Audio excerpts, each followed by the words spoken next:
旦那様が未秘別を皇女様に取り入り、お嬢様と離縁しようとしています。奥様、どうかお嬢様をお助けください。侍女様のお手紙は、奥様が受け取られました。私が、お助けいたしましょう。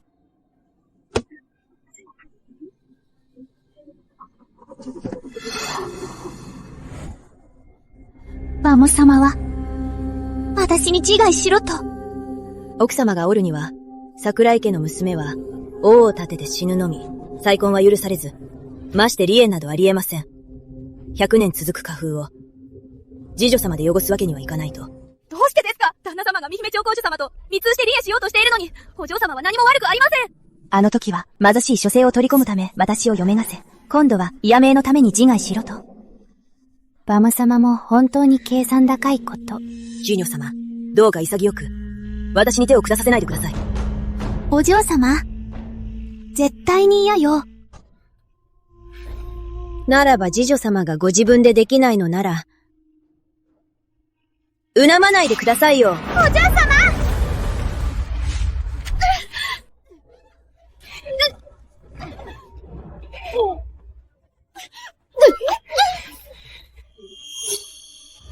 お嬢様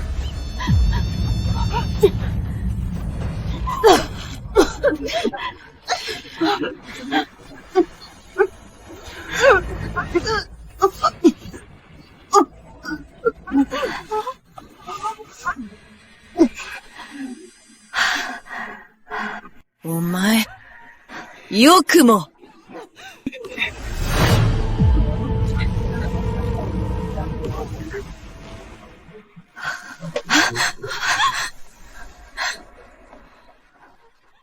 お嬢様！死にました。彼女が死ななければ、私たちが死んでいたわ。これからどうしましょう。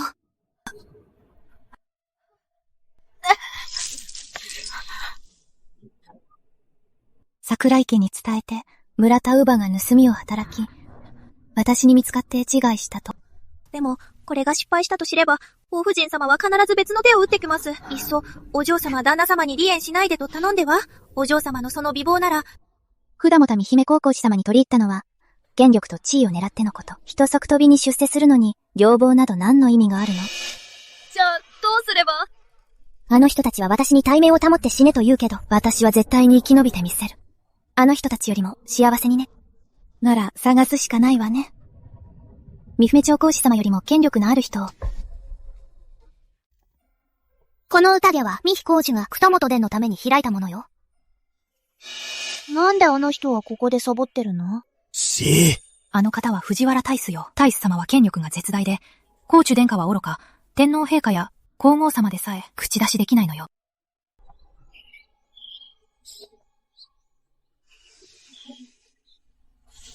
お嬢様、藤原大夫の権力が絶大なのは確かですが、冷酷無情な方だと聞きます。実の兄さえも射殺したと。そんな方に頼るなんて、危険すぎませんか？どんなに険しい道でも、死に道よりはマシよ。ええ。藤原玉也こそ、私の生きる道よ。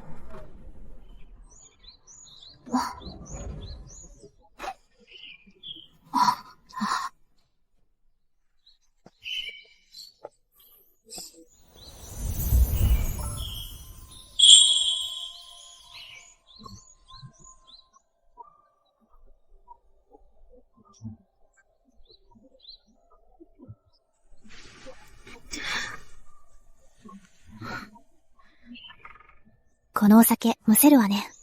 よりによって私の服にこぼれるなんて。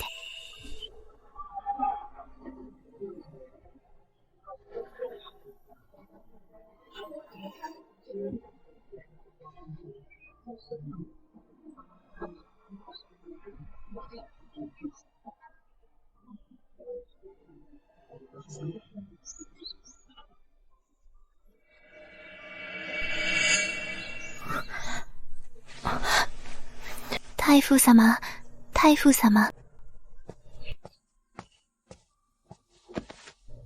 申し訳ありません。ここにいらっしゃるとは知らず。そうか。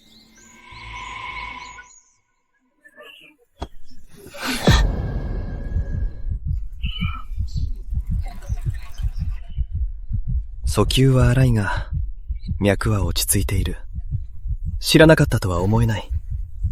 むしろ、計画的だな。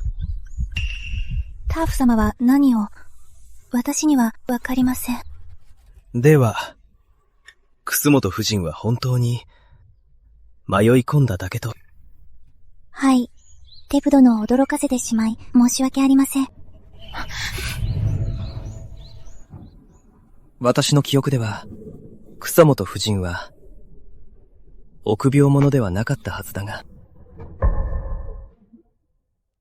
確か、草本夫人は、臆病ではないはずだ。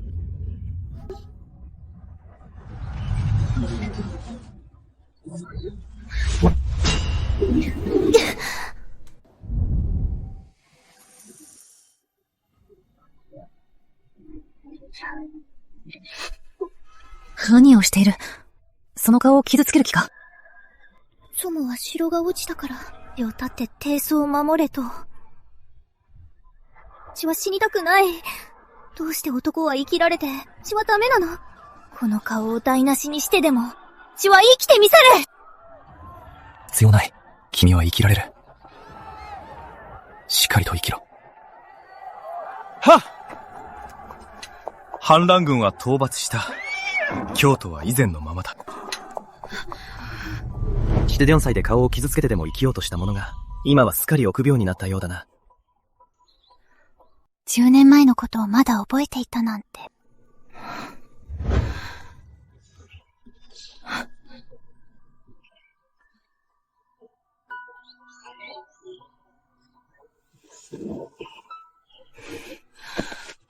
テフ様、お許しを。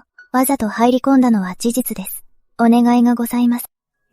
何を望む？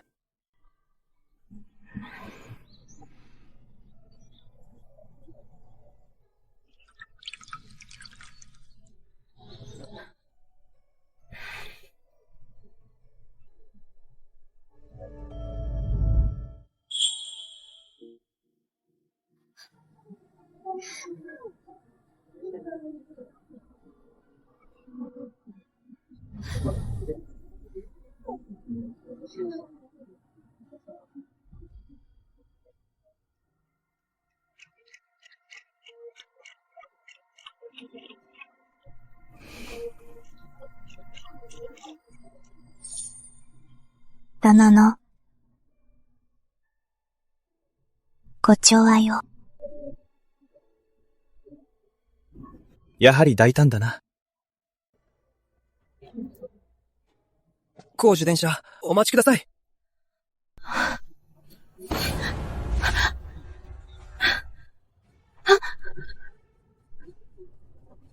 褒めた途端に、もう怯えたのか？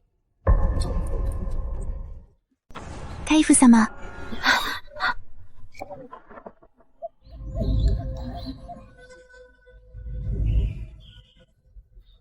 ちょっと呼び出しただけなのに、来るのが遅いわね。電車が私の顔を立てて、多くの方を屋敷に招いてくださったのに、六品の周辺のみで先に席を立てるわけがありません。来月で、私が未亡人になって3年になるわ。私をむとこれば。彼らの顔色を伺う必要なんてなくなるのよ。電車、本当に私に嫁いでくださるのですか？私はもうあなたのものよ。今更何を聞くの？あなたこそ、いつあの恵みと離縁するの？離縁状はもう書きました。明日には追い出しますよ。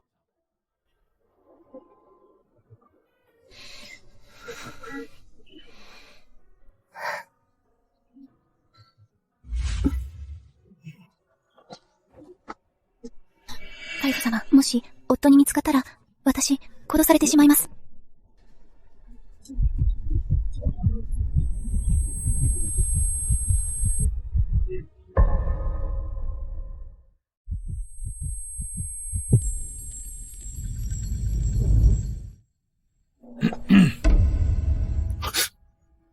誰だ？ここで酔いざましを。楠本で何か用か？大夫様。死に値する罪です。大夫様のお邪魔をしてしまい。ユタのさなかだぞ。主人のそなたが、部屋にいらず、外で何をしている？ごもっともです。これにて失礼します。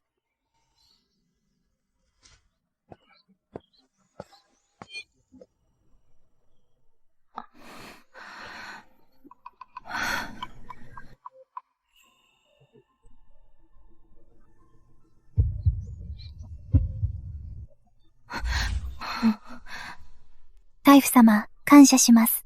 あの二人のこと、前から知っていたのか？はい。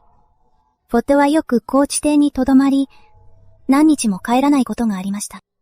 それで私に、榊を求めて、奴と離縁したいのか？大夫様、どうかお助けください。靴元に離縁させないでください。離縁させないだと？桜井家は女の評判を命より重んじます。離縁され戻れば、待つのは死のみ。死にたくありません。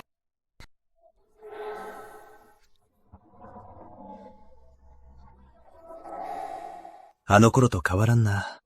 帰るがいい。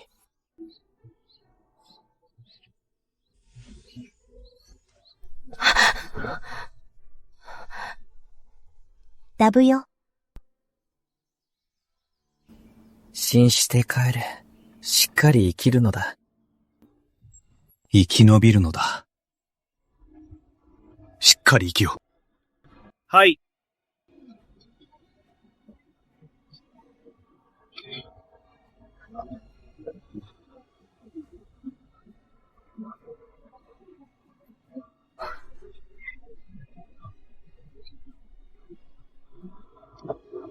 大夫様、なぜ中で休まれないのですか？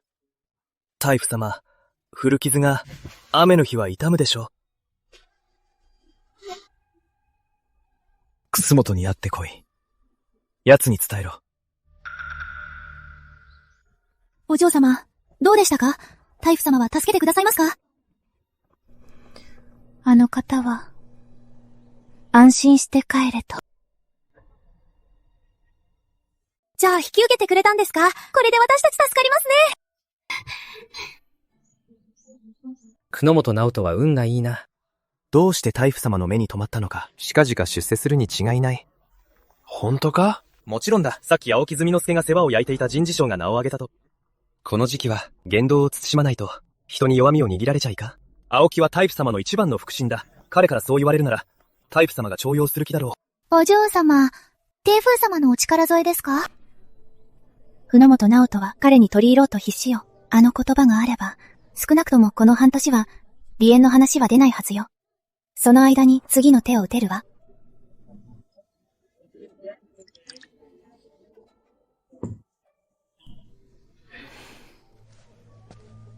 どこへ行ってたんだ？ずっと探していたぞ。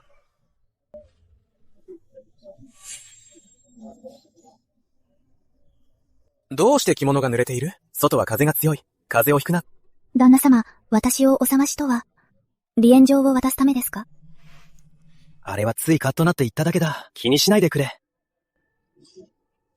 船本殿。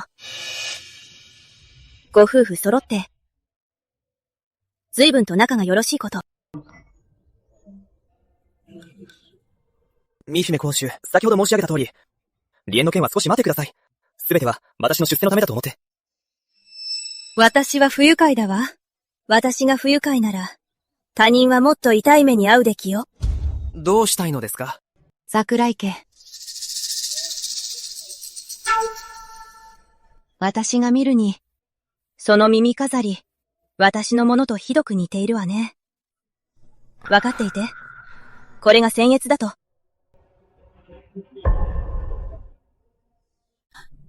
よくあるデザインです。たまたま似ていたのでしょう。無礼者。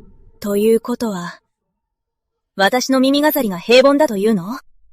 密書もございません。工事電車。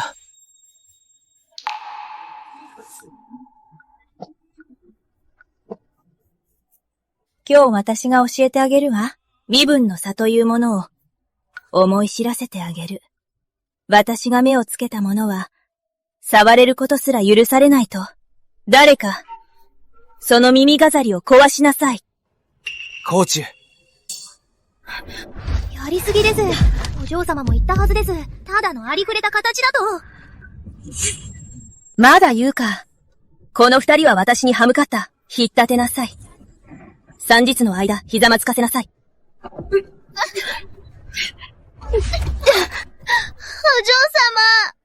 何の騒ぎだ？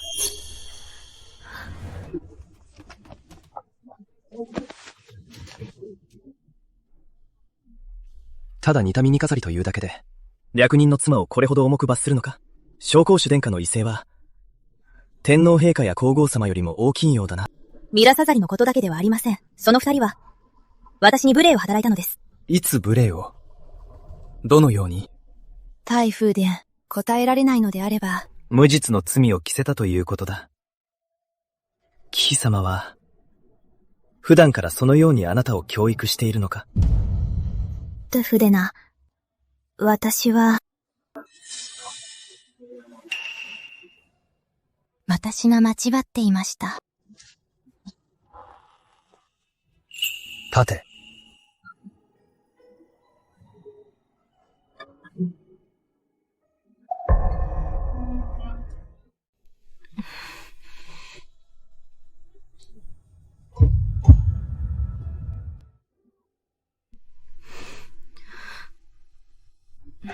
ありがとうございます、タフ様。上皇子が間違いを認めるなら、自ら皇后陛下のもとへ行き、罰を受けよ。はい。皆下がれ。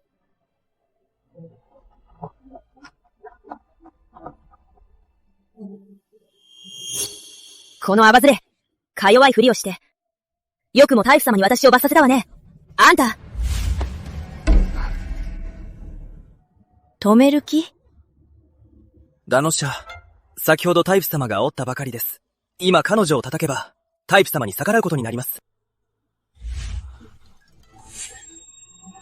今日は運が良かったわね。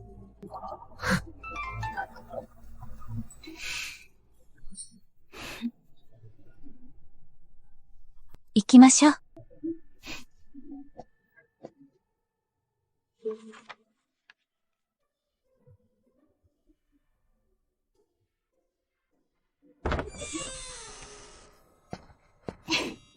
お嬢様、昨日の宴の後、上皇子は皇后様に呼ばれて、仏道で三国もひぞまつかされたそうです。すり角？あいつらをひざまつかせなさい。申告立つまで立ってはいけないわ。はい。天罰が下るのは早いですね。神様が味方してくれたんです。神様じゃなく、藤原智也よ。ああ、そうですね。皇后様は藤原伝の次の姉でした。大夫様がこんないい人だったとは、離縁を免れただけなのに、わざわざ仕返ししてくださるなんて。私も驚いたわ。でも、旦那様はここ数日、朝儀が終わると高知邸へ、大夫様が離縁を止めても、心までは引き止められません。あんな安っぽい汚いもの、もらってどうするの？もし半年後、旦那様が出世して、また離縁を言い出したら？半年あれば十分よ。店や肌田をこっそり売って、死んだふりをして逃げるわ。うゆかで平和な場所を探して、のんびり暮らすの。財産の権利書は、大奥様が握っています。取り戻すわ。はい。洲本夫人はおられますか？皇后様からの賜り物です。行ってみましょう。はい。理には及ばぬ。南文夫人、皇后様のお言葉である。三島長公主は横暴ゆえ、すでに罰を与えたと。この数には不人に授ける。これらの装飾品は皇后様からの埋め合わせである。皇后様がなぜあの子にこんなに素晴らしい品を？皇后様はお体が弱く、高級のことすら関与されないのに、なぜわざわざ私に金見を？まさか、これも藤原智也のさじ金？皇后様の賜り物、感謝いたします。南文夫人、リーには及ばぬ品はお渡しした。これにて報告に戻らせてもらう。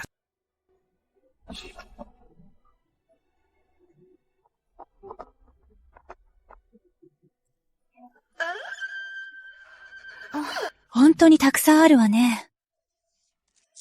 あんな間生きてきて、こんなに良い品は見たことがないわ。これは皇后様がうちのお嬢様に貸しされたものです。この子が何だって言うの？実の父親は分家の出で、母親は商人の娘。どうして皇后様がこの子に、それもこれも、私の息子の顔を立ててのことじゃないの？その風にも、一緒にこっちへよこしなさい。大夫様、どうぞ。藤原智也。なぜ彼が。お嬢様。お母様がお気に召したなら、これらはすべて差し上げます。ただ、この金網だけは、私に残してくださいませ。この金網はね、見るからに高価な品よ。あんたにふさわしいとでも？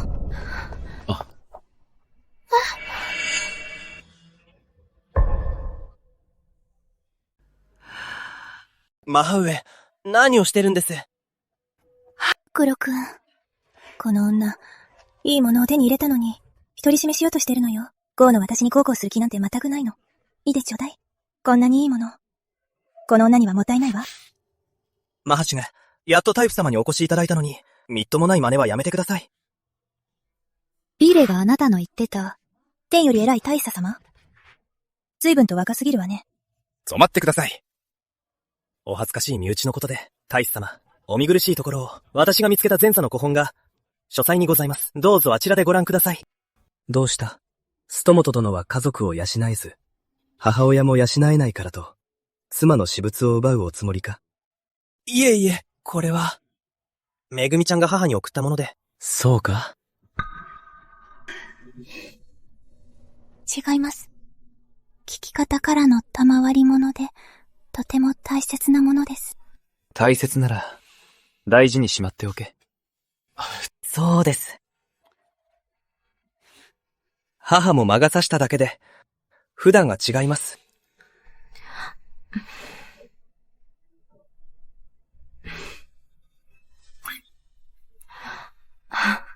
そうです。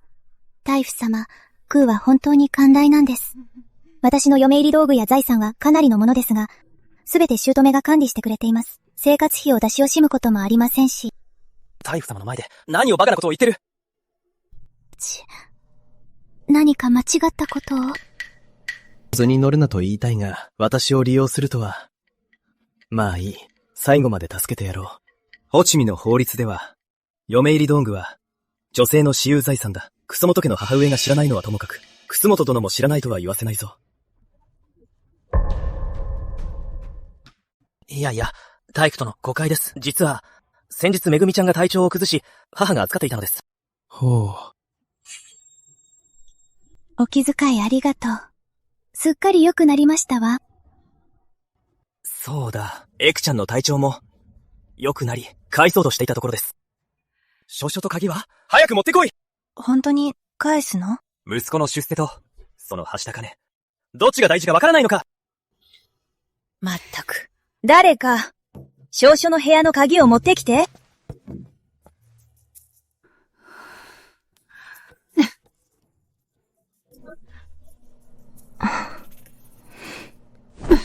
あなた、ありがとう。大夫での、酒の用意が、どうぞお席へ。結構だ。この酒を飲めば、楠本はさらに家計に窮し、妻の持参金に手を出すのではと、心配になるのでな。大夫でね、本当に誤解です。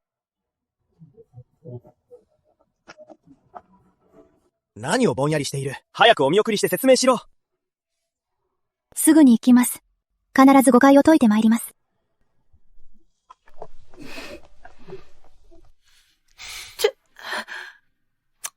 ああ。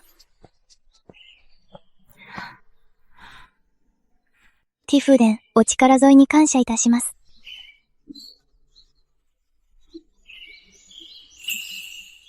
抜け目がないな。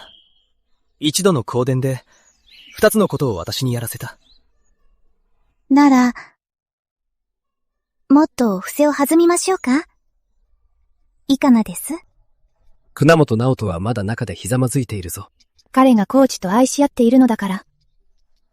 私が大夫殿を、お見待いしてはいけないのですか？お見待いだと？大夫様は私を窮地から救い、へかってくださいました。お慕いするのは、当然のことでは？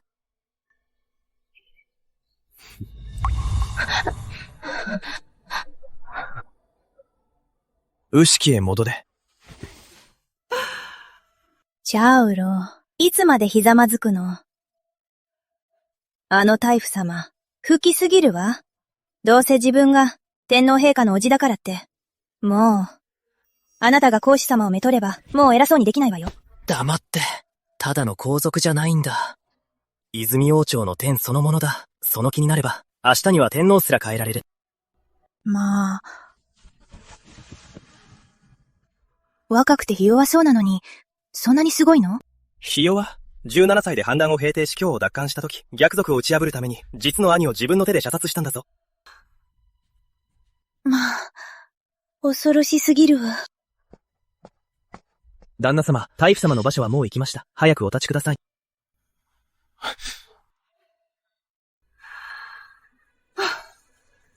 めぐみのあの女はどこ？私たち親子をあんなに長くひざまずかせて。私は、奥様が大夫様の馬車に乗られるのを遠くから拝見しました。何ですって？あの子、あの子、まさか、あの大使とかいう男とくっついたんじゃないわよね。まさか、大夫様は数えきれないほどの美女を見てきた彼女を気に入るわけがない。おそらく皇后様から玉の数にを賜ったから、お礼を言いに宮中へ行ったんだろう。あの子が戻ったら、きつくお灸を据えてやるわ。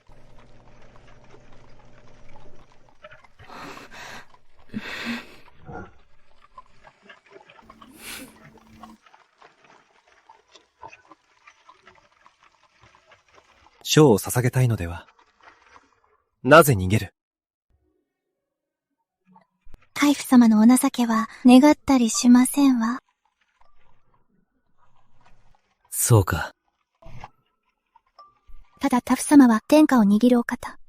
お慕いする者は星の数ほど、私など取るに足らない存在。きっとすぐにお忘れになるはず。大夫様が何か証となる品をくだされば、それを見てお慕いできますわ。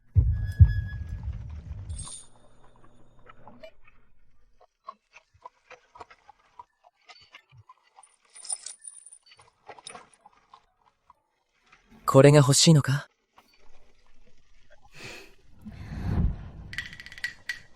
私を思うためか。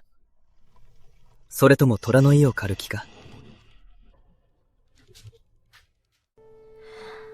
方法欲しいと言ったら、大夫様は許してくれますか？正直なやつな。だがこれは、一目で私のものだとわかるぞ。人に見られてもいいのか？大夫様のものなら、肌身離さず持っています。見つかるはずありませんわ。口のうまい女だ。まあいい。持っていけ。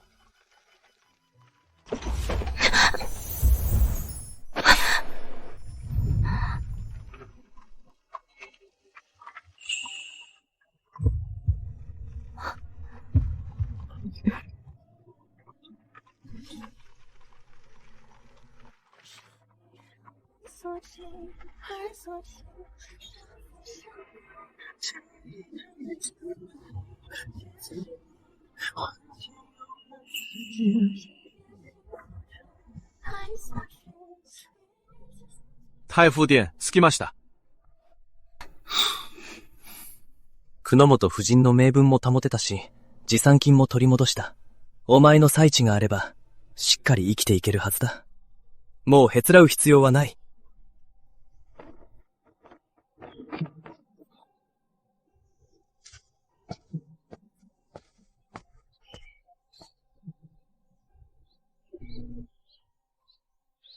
会長。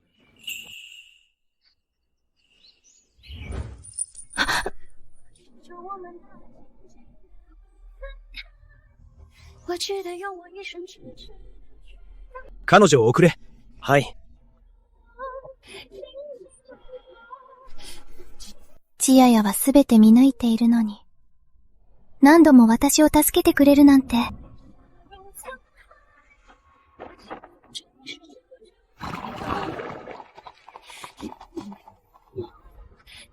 トゥシュでの。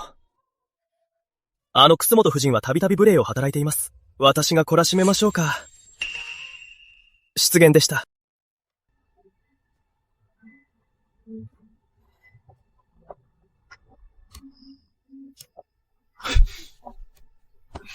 どこに行ってた？タイフ様は何か迷っていたか？私の昇進に影響はないよな。ケフ様は何も、ただ皇后様のご恩に感謝するようにと。それならよかった。疲れたから先に部屋へ戻るわ。あの女、ますます図に乗って。早く離縁してちょうだい。顔を見るのも不愉快よ。真笛、言ったでしょう。昇進が控えているから、悪評は立てられないと。お前に悪評が立たないよう、情実を作って、あの女のせいにすればいいのよ。どういう意味ですか？あの女が間男を作って、私が現場を抑えれば、正当な理由で離縁できるでしょ。うまくいくでしょうか？行くに決まってるわ。田舎なら不義密通が死罪よ。離縁だけで済ますなら、十分情け深いわ。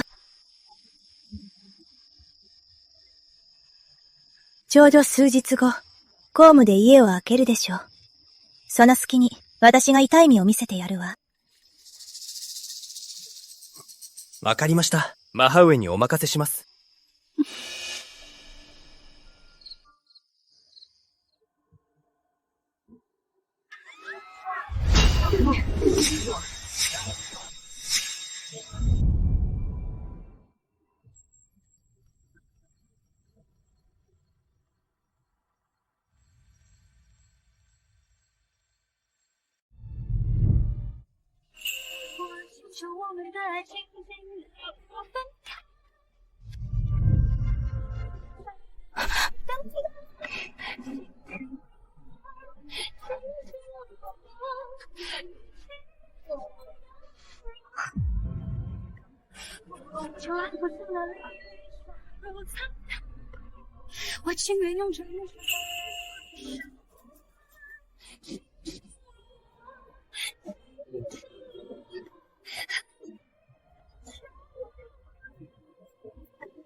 どうしてこんな夢を？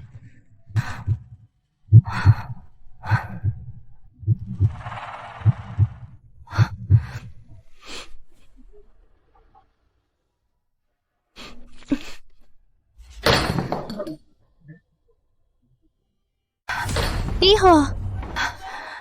お嬢様、どうされました？ひどい汗ですよ。今日は、なぜ鎮江じゃないの？明日お嬢様は、出区日へ祈願に行かれますよね。特別に用意された爆弾があったので、よく眠れるかと思い、取ってきたのです。誰が用意したの？大奥様です。まさか毒が？いいえ、農薬が混ざってる。お嬢様、大丈夫ですか？医者を呼んで薬をもらいましょうか？私は平気よ。道理で数日前に急に罵倒を変えたわけだわ。あんな卑劣な企みをしていたなんて。早く気づいてよかったです。明日は病気と偽っていくのをやめましょう。いいえ、足尾は避けやすく、アンチェは防ぎがたいというわ。今回を乗り切っても、次回も運よく気づけるとは限らない。どうするのですか？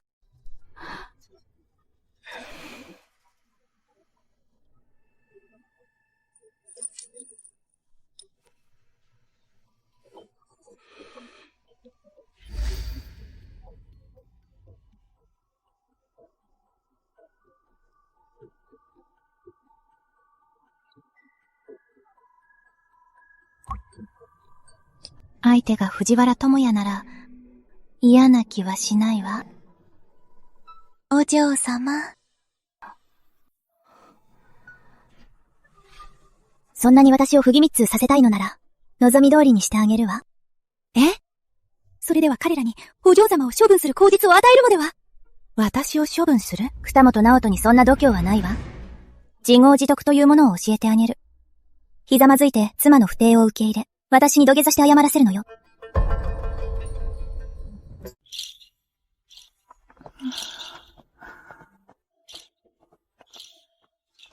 今朝起きた時から頭が痛くて、どうしても山には行けそうにないの。はい。お母様のおっしゃる通りに。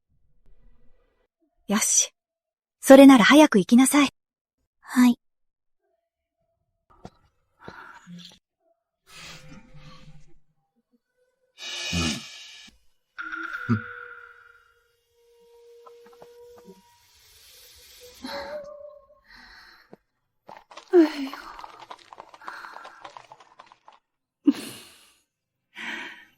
半年もしないうちに、私は講師の義母になるのよ。その時は、特権階級の夫人の称号ももらえるわね。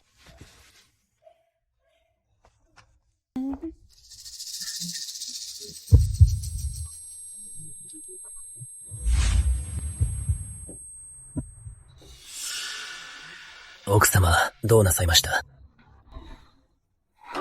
座らないで。奥様、我慢しないで、体に悪いですよ。私が胸を痛めます。グレーモノ。いいでしょう。見せてもらいましょうか。いつまで強がれるか。もう少ししたら、可愛がってと泣きつくはずだ。奥様、俺を恨むなよ。恨むなら自分の運の悪さを恨みな。人の邪魔をしたからだ。来世では、良い家に生まれ変われるよう祈るんだな。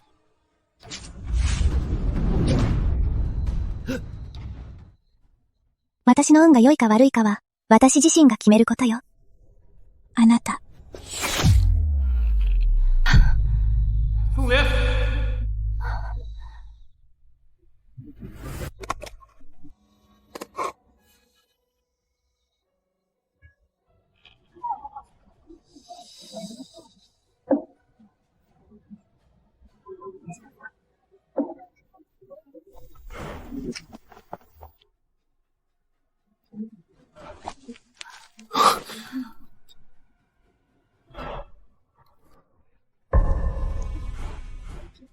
タフ様、暮らし。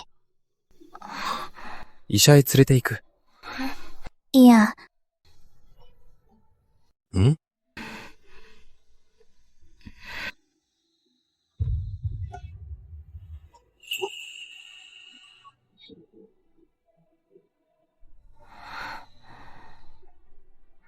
トゥフ様が欲しい。自分が何を言っているか分かっているのか。分かってる。もし直、始末しろ。はっ。連れて行け。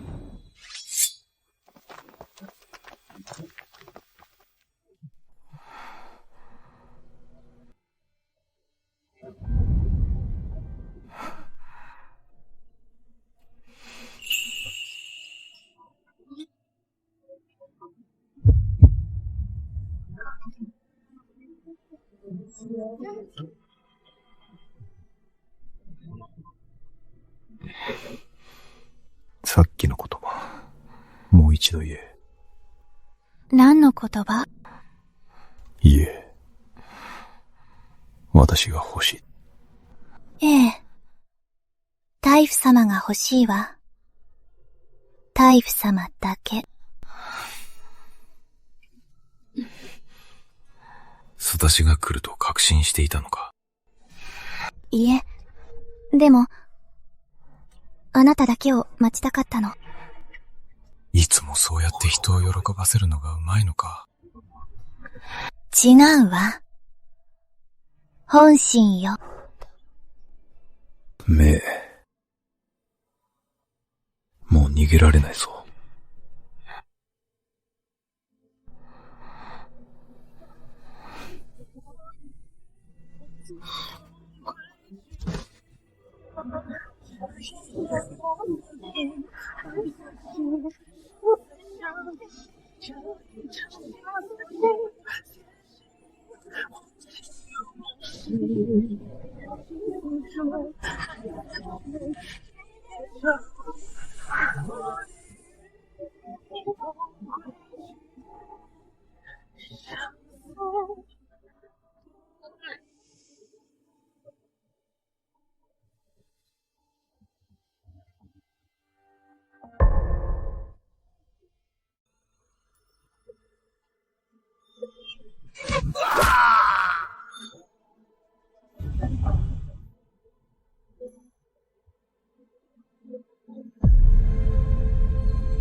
藤原玉也、林教を攻めるなら、まず兄の屍を越えていけ。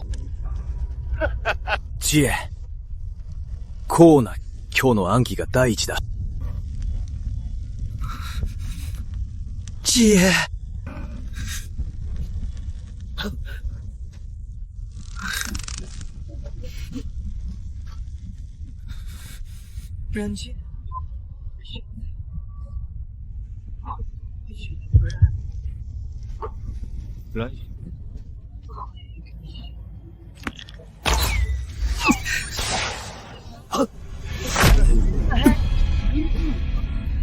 シャロセ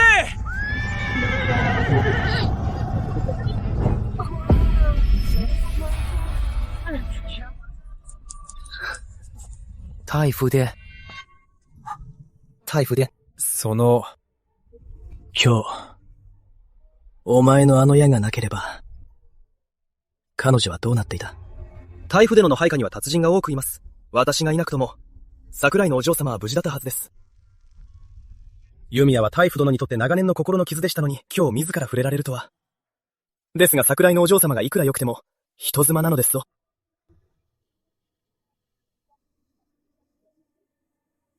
何事だ？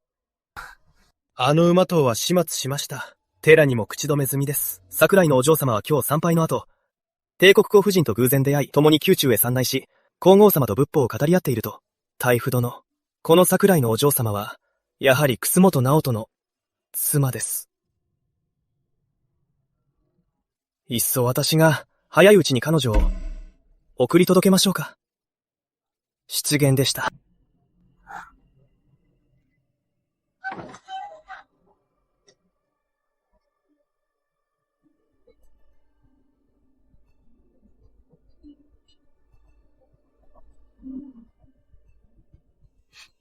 この桜井のお嬢様は、やはり楠本直人の妻です。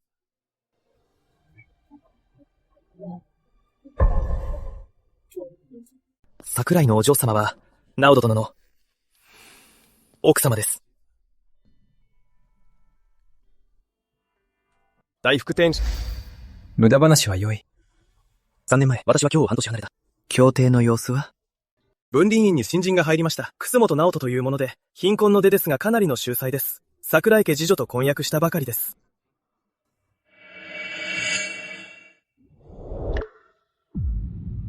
誰と？私たちは結ばれるまであと一歩だった。夫婦になる。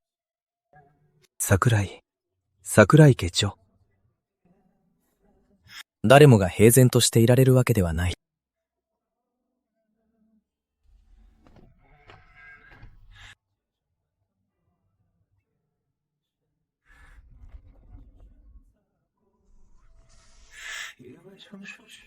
名門桜井家の名声はかねてより、お嬢様の美しさに惹かれ、君も認めないだろう。両家の縁を結び、永遠の絆を築きたい。自分を見失うだろう。この先本当にきついわ。一線を引いていたのに、よりによって私にこぼすなんて。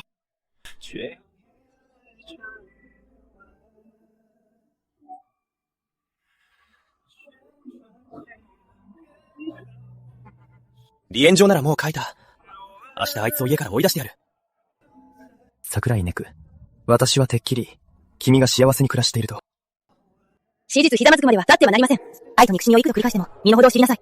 恨むなら自分の不運を恨むんだな。邪魔入りするほど傷つく。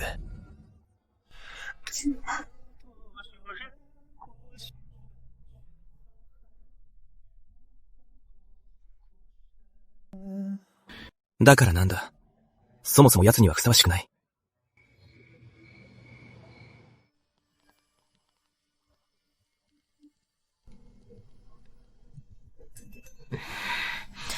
痛い。戻し。まだ痛むか？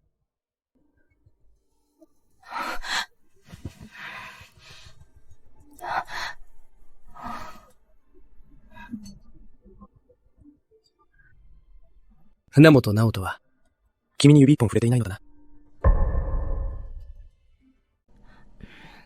あの人は公主のご機嫌取りに必死で、公主のために僧を守っているのです。なぜさっき言わなかった？嫁いで2年経っても処女のまま。その腕嫌われて離縁されそうだなんて。そんな恥ずかしいこと、自ら恥をさらすようなものでしょ？タフ様、おろだらしいですか？もし同情してくださるなら、私に生きる道をお与えください。義母はどうしても、不義密通の濡れ衣を私に着せようとしています。四国寺で現場を抑えられなくても、私がずっと帰らないのを見て、別の理由をつけて私を陥れるでしょう。それに、今の私はもう潔白とは言えませんから。また楠本家へ戻るのか？ナオドとはまだ夫婦ですから。戻らないで、どこへ行けと？数日の行き場が見つかるはずだ。千夜の言う行き場とは、どこなのかしら。人里離れた別邸か、誰も来ないような別荘か。名もない籠の鳥になって、彼の気が向いた時だけ、寵愛を受けるの。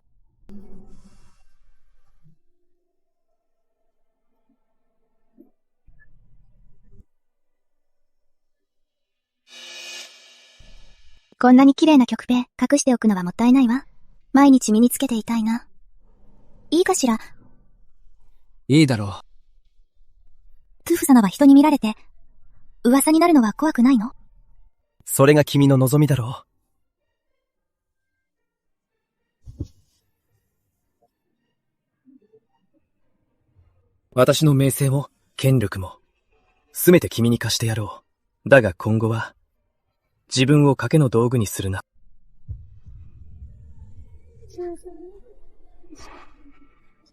テフ様。皇后様お付きの町田管理長が参りました。起きて身支度を送っていこう。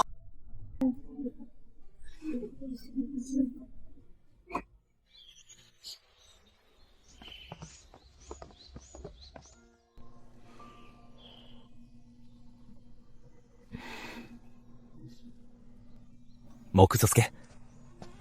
ガイタを持て。はっ。寒くないわ。羽織っておけ。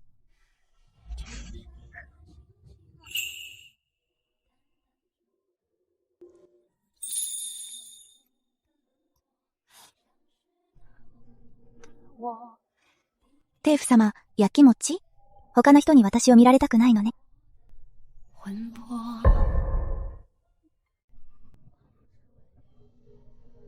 誰かに見られたくないのですか？では、タフ様の煽る通りに。ああ、腹が立つ。本当に腹が立つわ。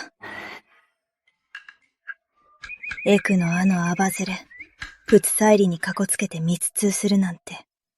見つけ出したら、さたまきにして沈めてやるわ。まったく家の恥だわ。世間様に顔向けできないわ。私の息子は、なんて不憫なの。どうしてあんな恥知らずな女をむつったのか。奥様が本当にそんなことを、まさか、普段はあんなにお優しいのに。何をしているの？さっさと探しに行きなさい。あんたたちは、四国寺の周辺を探して、あんたたちはあの馬長の家へ。はい。お母様、そんな大げさに。誰をお探しですか？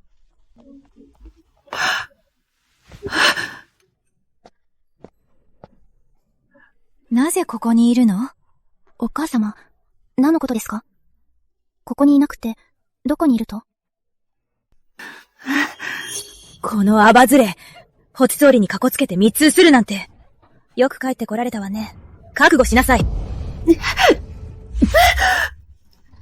力をき。誰か、この女を押さえつけて、下方でお仕置きを。蔵本宇津井分と威勢がいいな。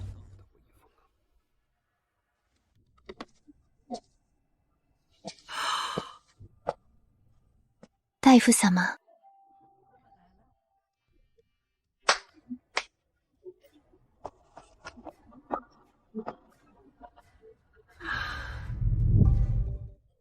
これは一体。桜井のお嬢様は本日、皇后様のために仏法を開設されました。皇后様は大変お喜びになり、特別に宝物庫から髪飾りの一揃いと白玉の観音像を選ばれ、私に、自らお嬢様を送り届けるよう命じられました。今なんて、あの女が皇后様に仏頭を？しまった。あのアバズレ、四国寺に行ってなかったのね。それじゃあ計画が水の泡じゃないの。どうした？草根本夫人、意義でも？いいえ、めそうもない。そういう意味では、あまりにタイミングが良くて。赤いです。すべて誤解でございます。私だのあなただのと、タイフ殿の御前で、無礼であろう。その通りです。おっしゃる通りです。先ほど我らが入ってくる前、音人がお嬢様を侮辱する言葉が聞こえましたが。戦勝もない。そのようなことは決して。トゥフでね、この悪女はどう処分しますか？ご指示をお願いします。彼女が陥れたのは桜井のお嬢様だ。桜井のお嬢様に処分を任せよう。桜井のお嬢様、いかがなさいますか？ニモーバはいつも口が過ぎます。そのお口は少ししつけるべきですわ。人の方を打つのがお好きなら、自分で50回叩いてもらいましょう。軽い罰で戒めとしましょう。桜井駅。私はあなたの義母上よ。よくもそんなことを。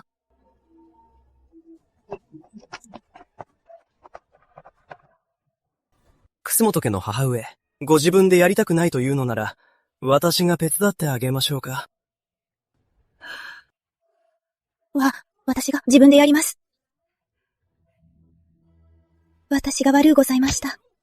出過ぎた真似をいたしました。トゥクテナ、これでよろしいでしょうか？皇后様が宮中でお待ちでございます。痛いわ。ここで見張っていろ。打ち終わったら、戻って報告しろ。は。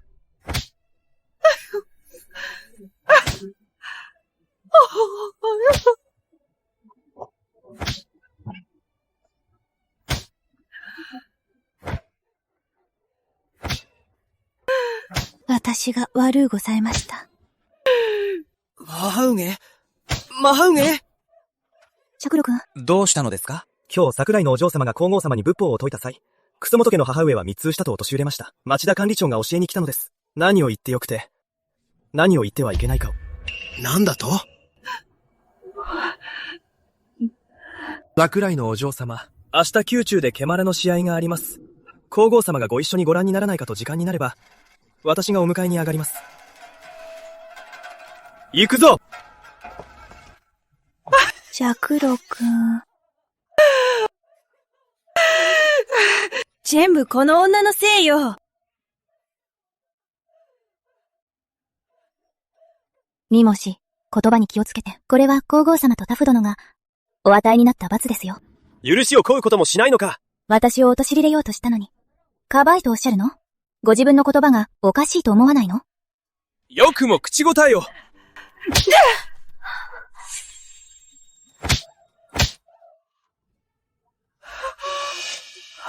手を挙げる気か。やり返す気。真風上、ダメです。何がダメなの？この恩知らず。嫁の分際で私を殴っておいて、私が殴っちゃダメなの？ふざけないで。その通り。今日、私はあなたを殴れるけど、あなたは私を殴れない。お母様、よく考えてください。明日のケマレの試合で、皇后様が私の顔の傷について尋ねたら、息子さんはどう答えるつもりですか？真風上、もう厄介事を起こさないでください。エクちゃん、君も母上を許してやってくれ。家族なんだから、明日は顔の傷を隠しておくんだぞ。待ちなさい。マフラ。一体どういうことですか？もう片付いたと言っていたではありませんか。私もどうしてこうなったのかわからないのよ。あの女、運が良すぎるのよ。四国寺に着いた途端、皇后様にどこかの宮に呼ばれたらしいわ。お焼香すらしていないのよ。そんな偶然があるでしょうか。ねえ。まさかあの女、あの大夫とやらと通じているんじゃ？でなきゃ、大夫様が自ら送り届けるはずないわ。ありえませんよ。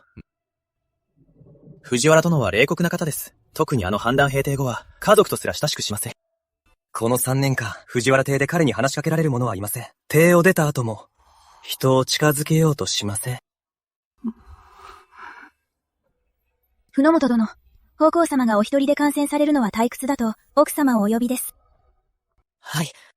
皇后様のお召しとは、妻も幸せ者です。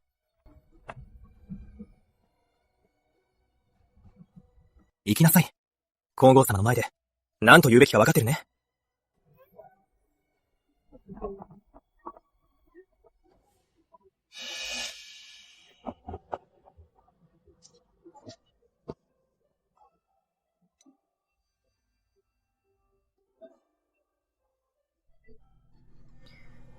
皇后様の外出となると、やはりすべてが細かいわね。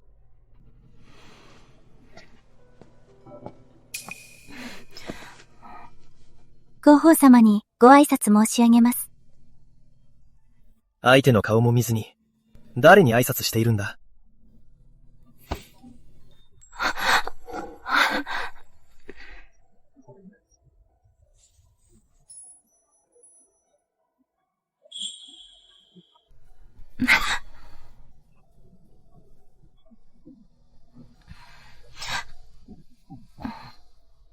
カヤはしてるの。触らないで。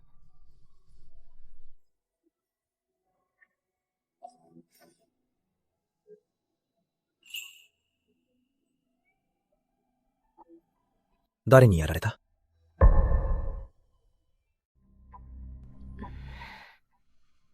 船本家の母と。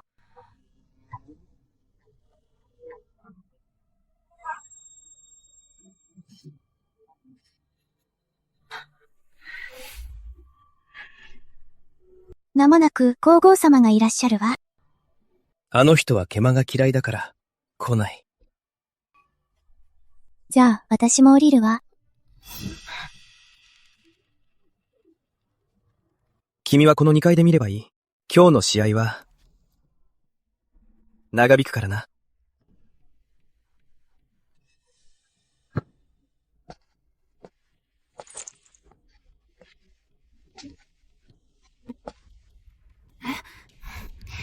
ティーフ様が試合に出るなんて、もう何年もやってないはずよ。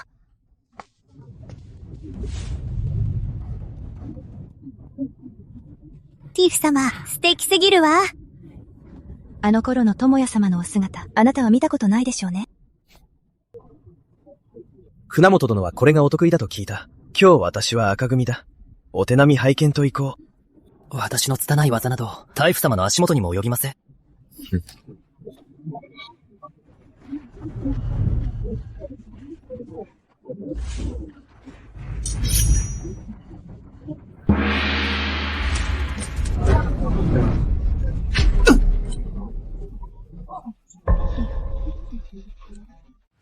誰だ？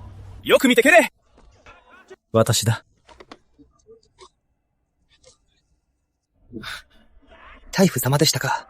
私の未熟ゆえ、そけきれませんでした。船本殿が無事なら、続けよう。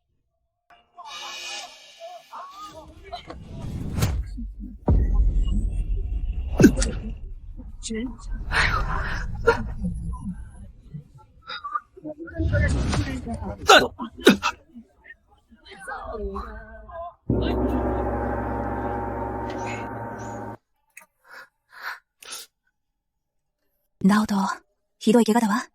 先に手当てをしてきて。大丈夫です。かすり傷ですから。タフ様の今日をそぐわけにはいきません。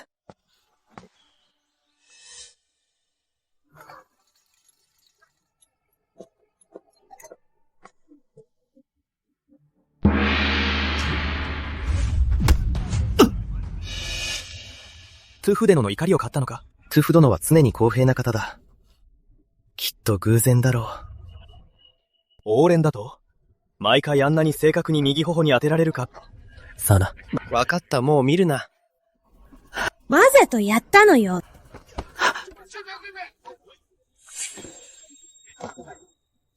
黙れ。あの男、どうして息子をいじめるの？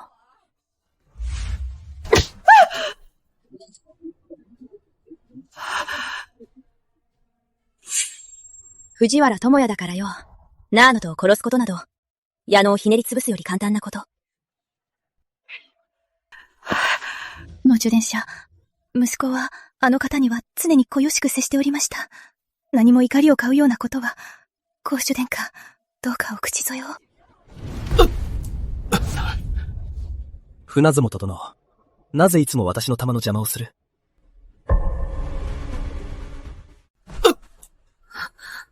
結弁での、なぜいつも私の邪魔をする？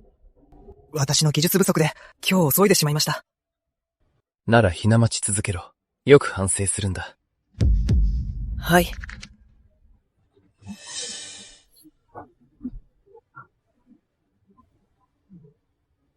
蝶の玉は、悪くなかった。当然とはいえ、毎回あんなに正確に、右の顔に当てるなんて。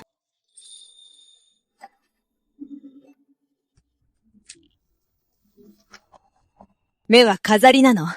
早くクソ元殿に。医者を呼んで。ノールくん。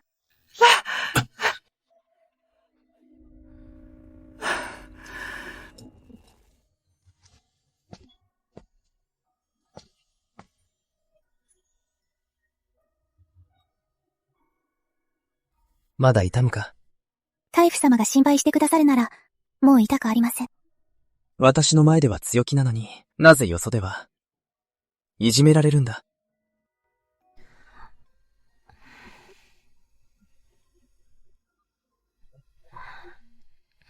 大夫様が甘やかしてくださるから強気になれるのです。九元家では、私はただの無力な操り人形の妻です。言ったはずだ。私の名声も、権力も、好きに使えと。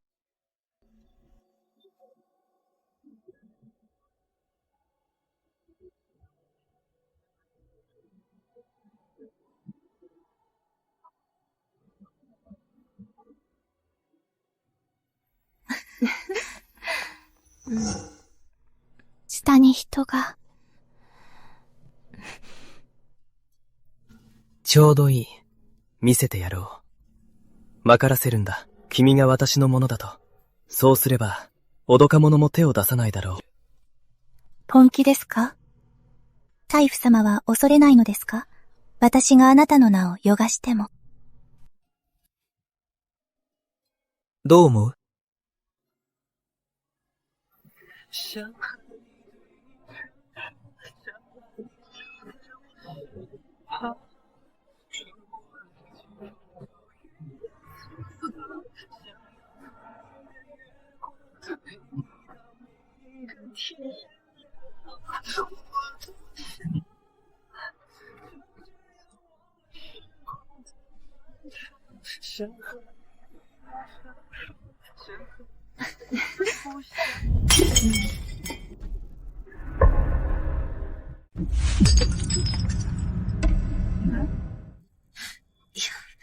誰がこんなに不死だらなの？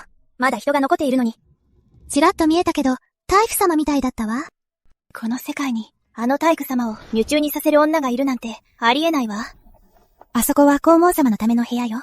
大夫様じゃなければ、誰が入れるの？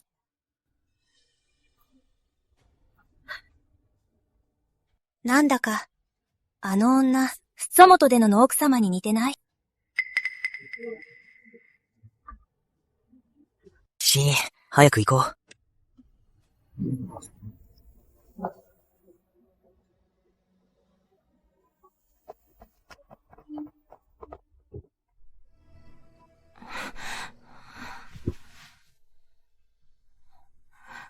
もう無理。疲れちゃった。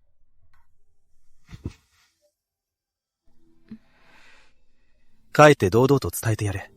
君の体に一つでも傷が増えたら、直人君の体には、その10倍の傷をつけてやると。大夫様がそんなに私を守ってくださると、勘違いしてしまいます。何を勘違いするんだ？大夫様が私のことを好きになってしまったのか。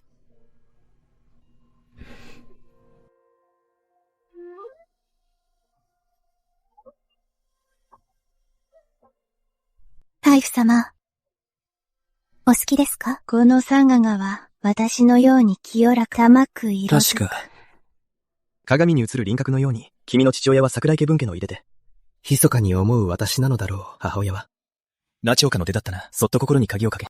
私の魂にあなたを隠した。もう二人とも亡くなっているな。ええ。確か君には、母親が同じ弟がいたが、私のようにちょうど16静かで歳です。明日私に会いに来させなさい。心の傷跡を映し出す。それは愛の炎のよう、空きがある。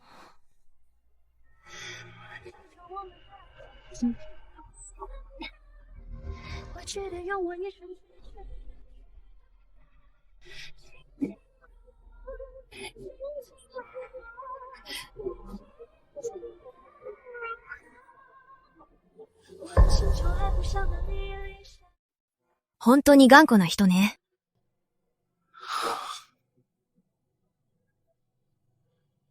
わからないの？あの藤原智也はわざとあなたに嫌がらせをしているのよ。それなのに何度も殴られに行くなんて。トゥフ様に満足していただかないと、どうして怒りを鎮めてもらえるでしょうか。あなた、どこかであの人の機嫌を損ねたの？だからあんなに激怒したんじゃないの？断捨には隠しませんが、一日中考えてもわかりませんでした。まあいいわ。あの藤原智也はもともと気分屋だから。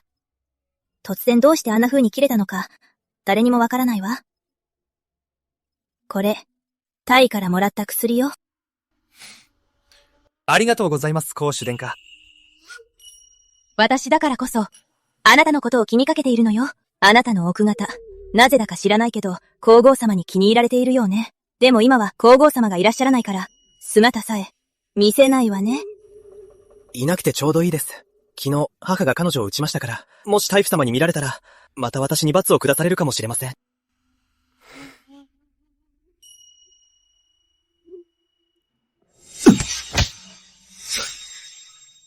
どうしたの？彼女も右の頬を怪我してた。まさか、タイフ様は彼女の恨みを晴らしたのか？ありえないわ。天と地ほど、身分が違うのに。そうだな。まあいい。明日は藤原田府邸に行って、直接謝罪しよう。お嬢様、今日のことは外でも噂になっています。お嬢様の手は本当に見事でしたね。私たちの財産は、もうほとんど移し終えました。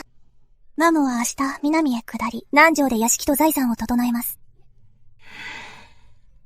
お嬢様。よくやったわ。でもお嬢様、タイフ様はあんなによくしてくださるのに、彼にお願いすれば、非掃除なんてしなくてもいいのでは？テーフ様、好きかしら？いいえ。他人にすがり、ほどかな情けで生きるなんて、長くは続かないわ。でも、彼は本当にいい人よ。お嬢様は彼に頼るなと言ったり、いい人だと言ったり。どういうことですか？例えばあなたが先日、お気に入りのウサギを買ったとして、お腹を空かせたから、野菜を少しあげてと言われたら、あげる？もちろんです。じゃあ、病気になって、治すのに10両かかるとしたら？10両ですか。何十匹も買えちゃいますよ。でも、治します。可愛いウサギですから。ほら、迷ったでしょ。もし誰かに奪われて、喧嘩して、腕を一本折ってまで取り返すとしたら、それでも行く？それは行きません。だからよ、私は少しは気に入られてるけど、どうしても必要なわけじゃないウサギなの。手を挙げるだけで私の代わりに怒ってくれるなら、彼は惜しまない。でももしある日、私のために地位や名誉を捨ててと言ったら、それでも私を守ってくれるかしら。わかった気がします。作米が皇后様に告げ口で。ターフ様に私を叱らせたのか？王后様は来られなかったわ。お前にそんな度胸はないだろうな。普段はこんなに刺繍が上手くなかったが、私のために縫ったのか？言っておくが、無駄なこそりはやめろ。何があっても私は絶対に講師をめとる。人事省の昇進審査が終わったら、桜井家へ帰れ。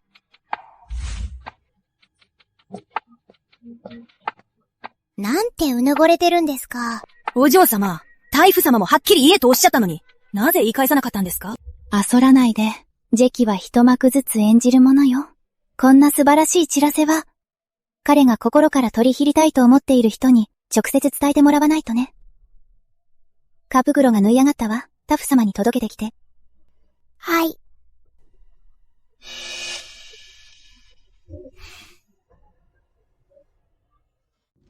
ネキの弟の手配は済んだか？はい、手配済みです。おととい様子を見て参りましたが、村田少将も熱心だと褒めておられました。そうだ。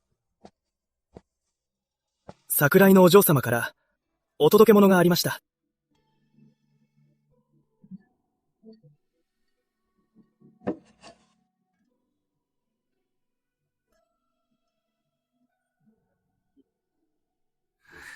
少しは良心があるようだな。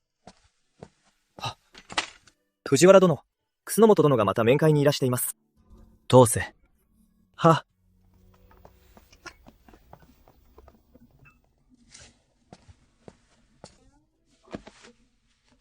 テイフ様。墨ぞ助の話では、朝霧の後に毎日外で待っているとか。何用だ？私は愚鈍ですが、テイフ様のために犬間の労を尽くします。どうか機会をお与えください。カジャニの試合の日のことだ。まだわからないのか？テイフ様、ご教示ください。彼女は普段、面の意を狩る狐が得意だっただろう？なぜお前に話していないんだ？タイフ様がおっしゃるのは、タイフ様、その匂い袋は、あの日、メクが刺繍したものと裏二つですね。船本殿。この匂い袋が気に入ったのか？いえ、味噌もございません。ただこの匂い袋は、刺繍が細かく、大変手間がかかっていると思いまして。メギが私に心を込めたのは確かだ。だから、私は彼女を守っているのだ。楠本伝、お分かりか？ネック。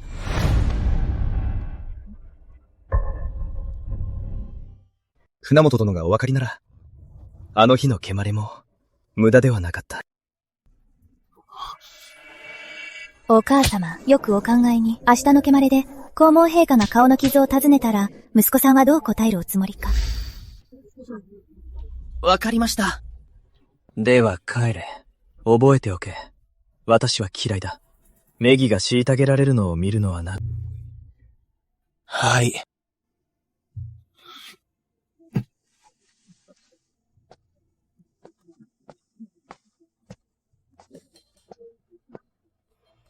だの、私が、屋敷を用意し、桜のお嬢様をそこへ。よせ。金図が通らねえ。彼女が非難される。メグの弟が屋敷を持ち、篠家から独立してから、離縁させる。は、さすがは殿です。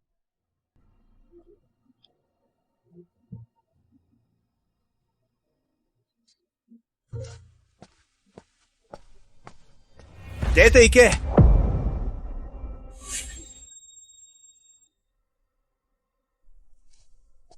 あの革袋はどうした？もちろん誰かに差し上げたわ。誰かにだと？誰に渡した？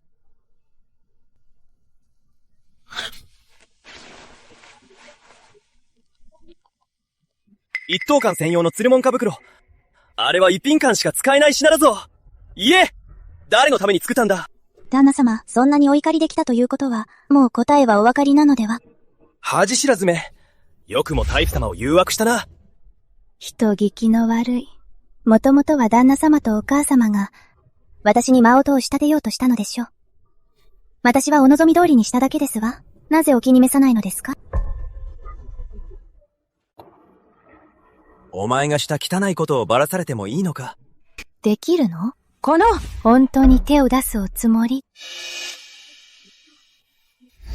ネグは私によく尽くしてくれている。だからこそ、彼女を全力で守るのだ。私はスカ。メグがこれ以上悲しむ姿を見るのはな。いいだろう。このバイジョンなめ見ててやる！大夫様に飽きられた後、どんな末路をたどるかな。ジャラド君、昨日やっとテフ様にお会いできたのね。誤解は解けたんでしょうね。ああ。それならいいわ。たかが毛まれをしたくらいで、出世に響いちゃ困るもの。何を笑ってるの？ナオト君はもうすぐ昇進するのよ。うちも名家になるんだから、礼儀をわきまえないとね。カチと夫が食事をするときは、揉めであるお前は、横に立って給仕しなさい。旦那様はどう思われます？私の給仕を、受ける資格がおありで。なんてこと言うの。この人はあなたの夫なのよ。従事して当然でしょう。いい加減にしろ。飯の時くらい黙って食え。まあ、ナオト君、最近どうしたのよ。こんな女の言いなりになって、講師をお忘れなの？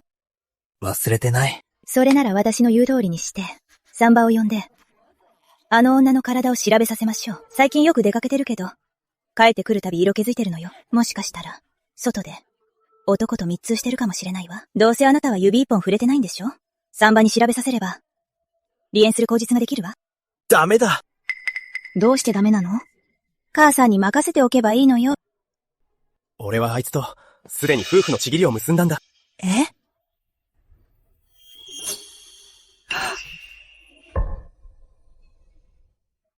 男舎どうかお話を。ああ、ナオト君。ザロド。私を騙したのね。せっかく尽力してあげたのに。ああ、どうしよう。男舎、説明させてください。男舎。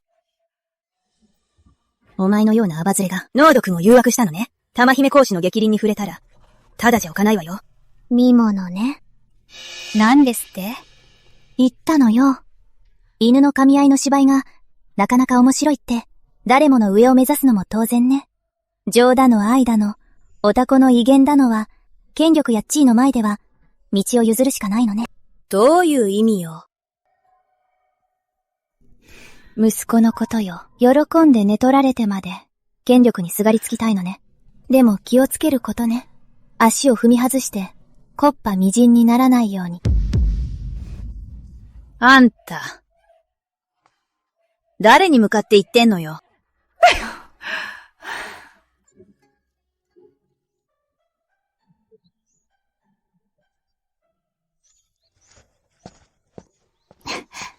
お嬢様、奥様からの伝言で、来月15日は大奥様の誕生日だから、主愛に戻ってこいとのことです。わかったわ。おかしいですね。定年の今頃なら、来ないでほしいくらいなのに。今年はわざわざ呼ぶなんて。境地が後部に入って、藤原玉也様にも目をかけられたからよ。そういうことですか。お嬢様、お切り物の準備を？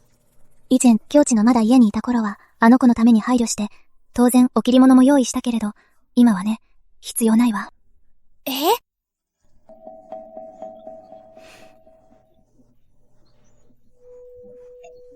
私の書斎から私が書いた字を一つ持ってきて、私たちは昔の借りを返しに行くのよ。はい。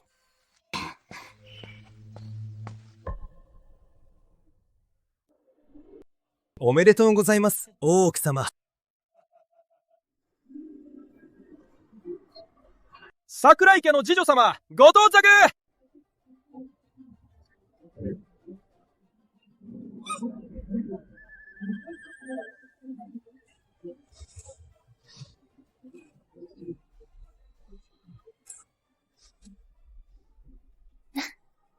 妹と妹婿が帰ってきたわね。これは、妹が用意したお祝いの品かしら。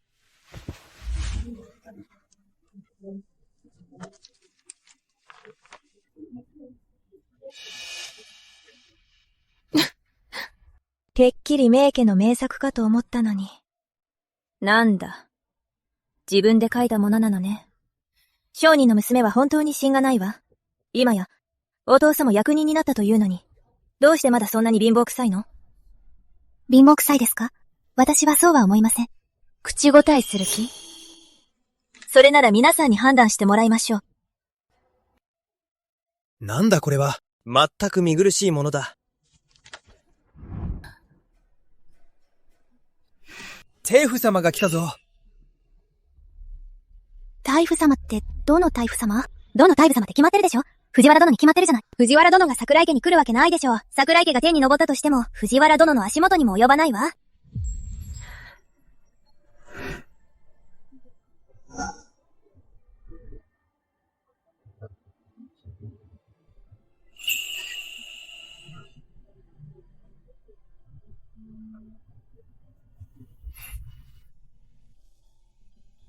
大夫様にお目にかかります。賑やかだな。誰かが言っているのが聞こえたが。奪いの品が貧乏臭いと。なら手ぶらで来た私は、もっと貧乏臭いのではないか。まあ、本当に大夫様だわ。タフで、ご冗談を、桜井家へお越しいただいたこと、それだけで、この上ないお祝いでございます。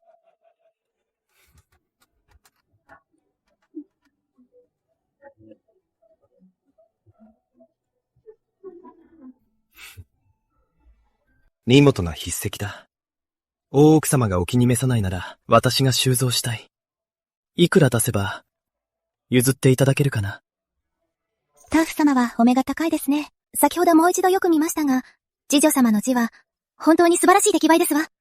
長女様の金銀の品より、十女様の贈り物の方が心がこもっていますわ。タフ様、お褒めいただきありがとうございます。トゥーフ様が少し目をかけたからって、みんなにおだてられてるだけよ。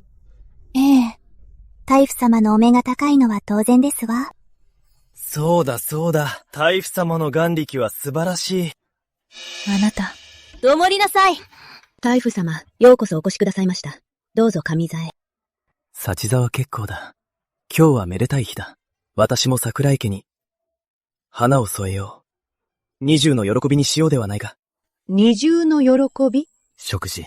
職務の働きが見事だ。陛下より勅示がある。同心士の資格を賜り、総諸局での勤務を命ずる。夫婦様に感謝いたします。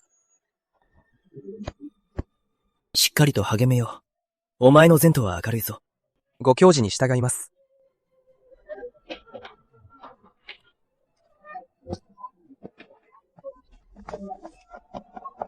若くして優秀だ。前途有望ですな。この宴、おじ上は続ける気がなさそうね。お先に失礼するわ。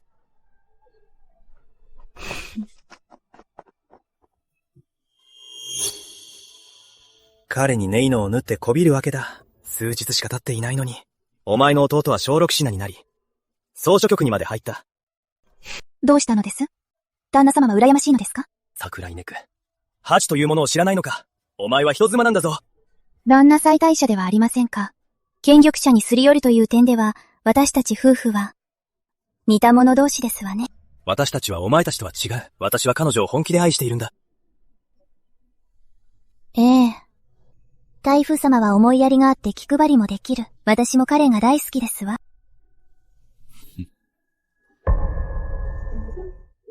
ネックお前。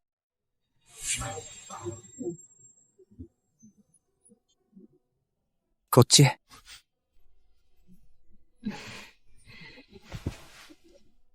目。何よ。私を止める気？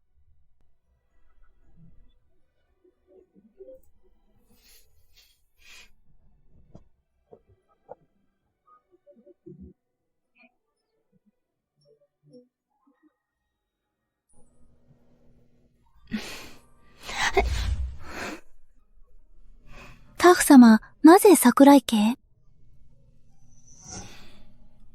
私が来なければ、君の気が済まないだろう。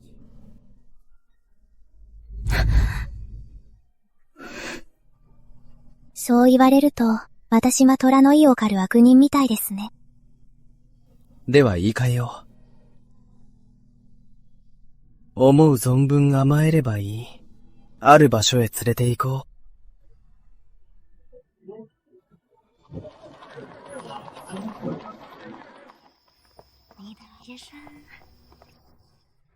ここはどこ？これは私が初めて武功を立てて買った山荘だ。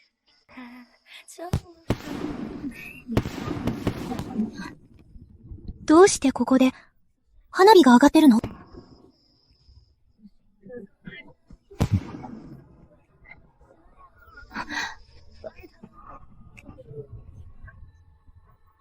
ちょうどいいタイミングだろ？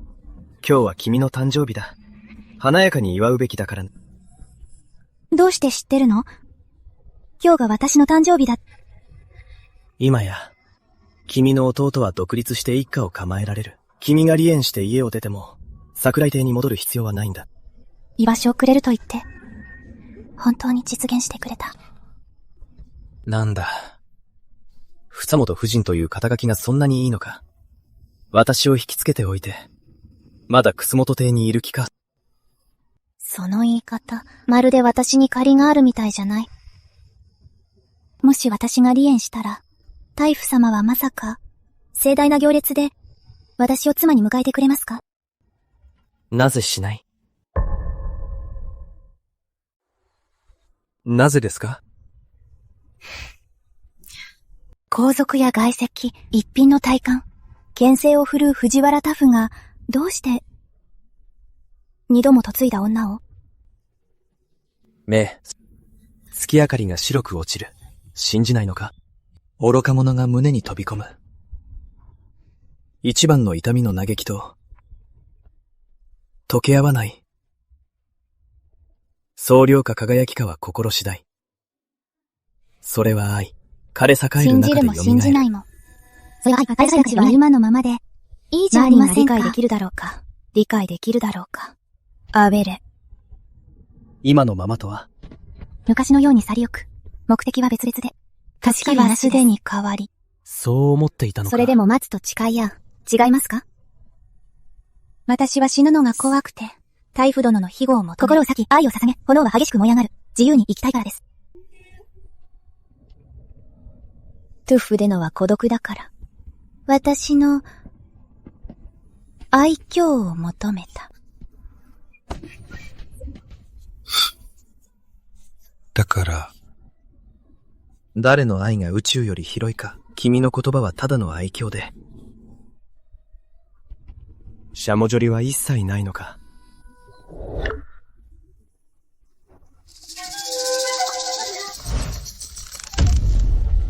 危ない。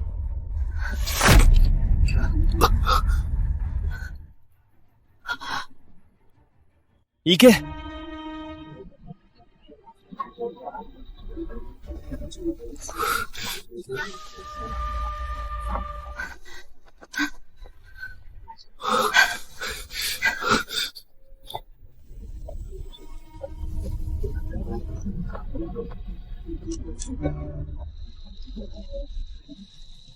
おい！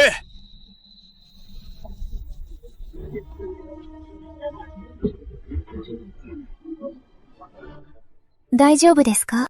ひげるか。食べ、下流へ行け。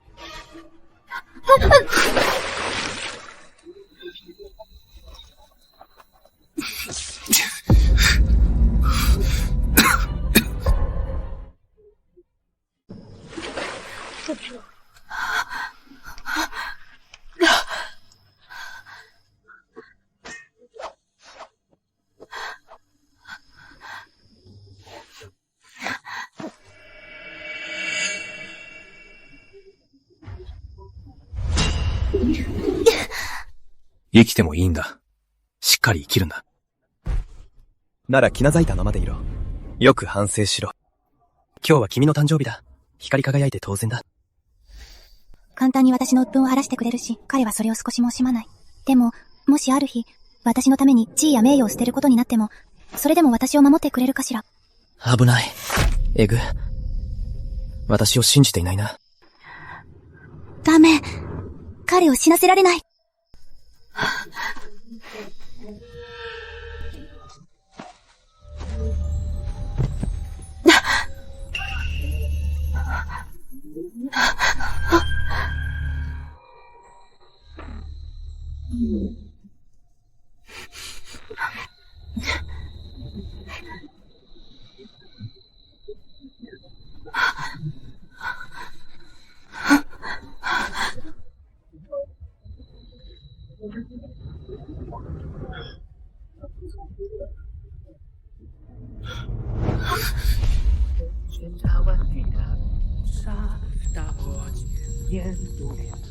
今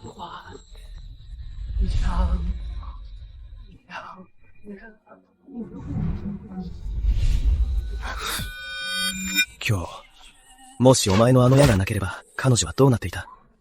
弓は大夫殿の茶金の心の傷なのに、今日自ら手に取られるとは。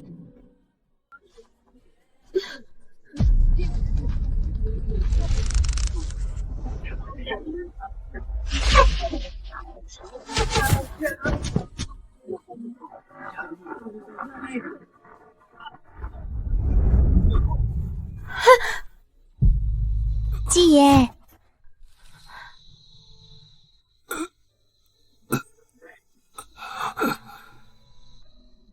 メギ。じゃあ。私よ、しっかりして。下流に村があるのを見た。私を抱えてっちゃ、抜け出せないかもしれないわ。どうまれ。私は死なない。あなたもよ。ネギ。心にもないことを言う。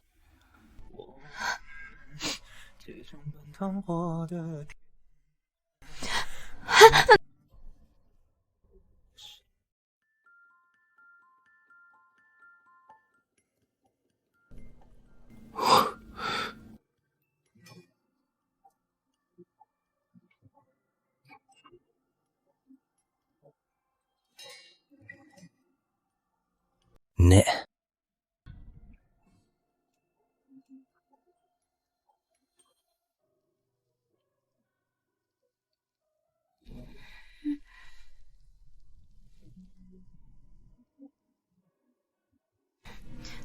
やっと気がついたのね。ここは矢の奥の村よ。安心して。ここは隠れやすいし、道も険しいから、人も少ないわ。放置された空き家を見つけたの。死ぬのが一番怖いんじゃなかったのか？なぜ戻って俺を助けた？傷がひどいわ。かつりを探してくる。ね、ケイコ、先生を呼んできたよ。はい。ネク。それは、君の幼名か？ええ。子供の頃、母が適当につけたの。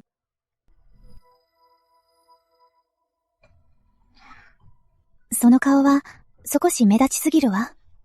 もし敵がまだ生きていたら大変よ。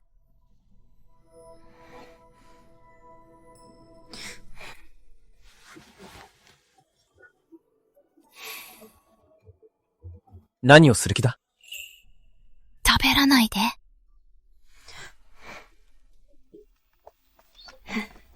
村田さん、この二人がさっき話した夫婦だよ。かわいそうに。商売の途中で強盗にあって、命からがら逃げてきたんだ。早く見てやって！おばさん、ありがとうございます。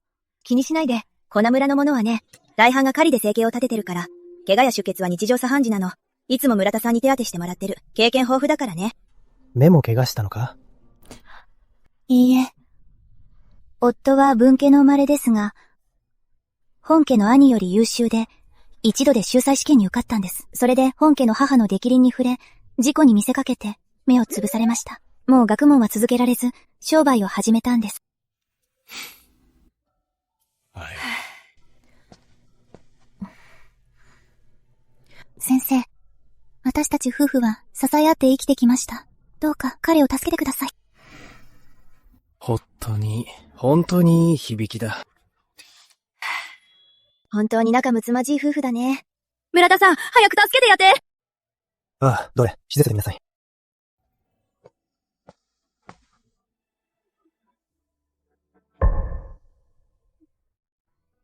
大したことはない。薬を2日分飲めば治るよ。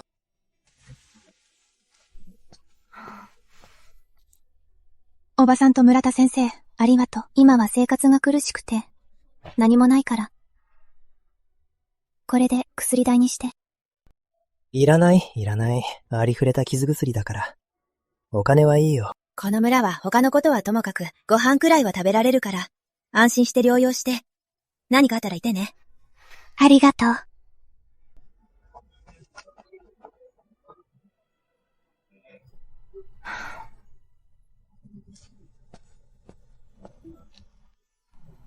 外してあげる。奥さん、うちの畑の大根だよ。旦那さん。お邪魔だったね。ここに置いておくよ。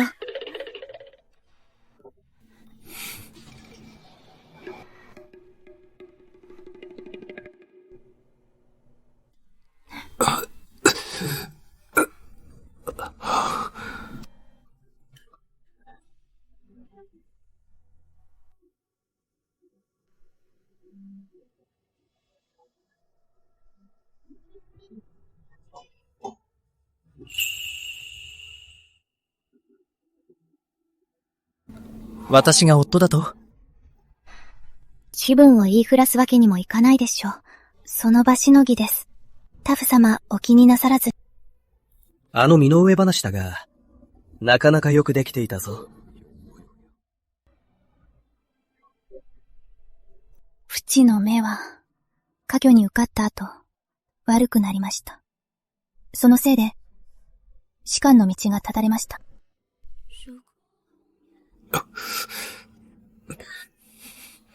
桜井家本家の仕業だな。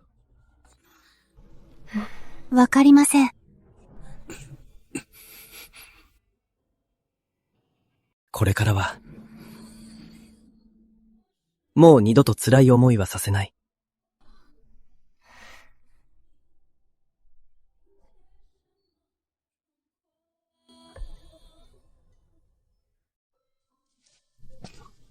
まだ傷が治ってないのに、どうして起きたの？もう大丈夫だ。もう2日経つわ。あなたの部下はここを見つけられる？誰かに伝言を頼もうか。必要ない。もうついている。入れ。お守りできず、どうかご処罰を。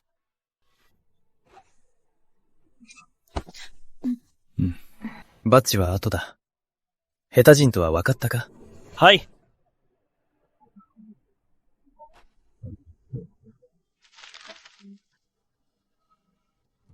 よし。エク、屋敷へ戻るぞ。エク、太陽呼べ。はっ。藤原殿の、こちらの奥。お嬢様の体には大きな問題はありません。ただ風邪をひき。連日の疲労と振動が重なり、急に気が緩んだため、倒れられたのでしょう。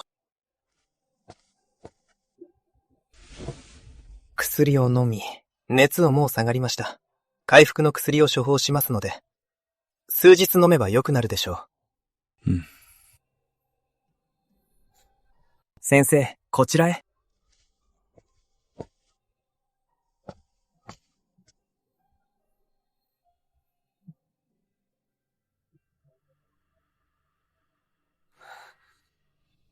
藤原殿の、あの日の祝宴で桜井のお嬢様が馬車に乗られ、ここ数日お戻りになっていないため、外で噂が立っております。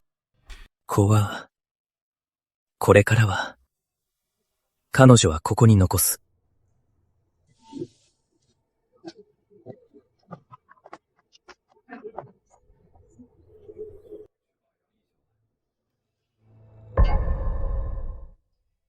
砂本直人を呼べ。なんだ？このことが噂になれば、噂になって何が悪い？砂本直人を呼べ。3度も言わせるな！は。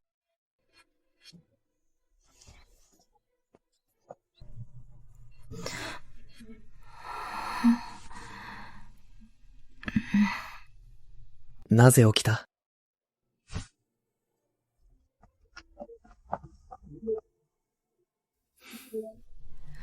タフ様がここに留まれと。不服か？さっき青木の話が聞こえたの。私がここにいては、金図が通らないし、タイフ様の名誉を傷つけるわ。お前が何度も私を挑発し、清楚を奪った時は、ためらいなどなかったぞ。今さらそんなこと、遅すぎるのではないか。まだ私の質問に答えていないな。何の質問？あの夜、なぜ私を助けに戻った？トゥフ様も追い手を引き離し、私を逃がしてくれたでは。そうだ。お前には生きていて欲しかった。弁法に、自由に、お前はいつも命を惜しむお前が、なぜあんな危険を冒した？もし草になれば、皆が平穏に暮らせなくなる。私も困るわ。他には？あなたが助けてくれたから。それも何度も。見殺しにはできないわ。違うな。藤原智也、一体何を聞きたいの？私と同じで本気になったと認めるのが、難しいか？本気だなんて。熱があるのは私よ。タフ様までおかしなことを。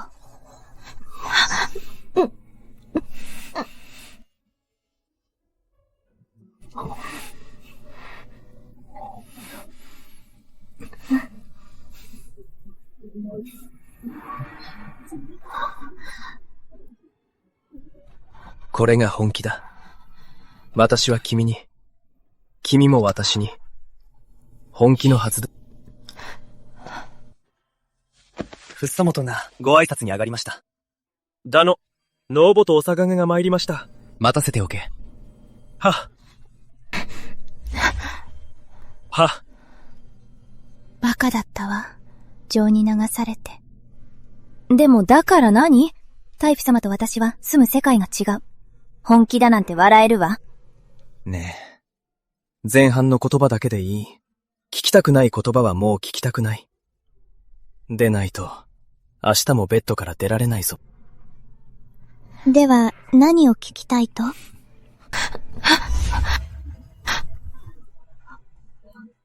私を慕っていると、はれないと言ってくれ。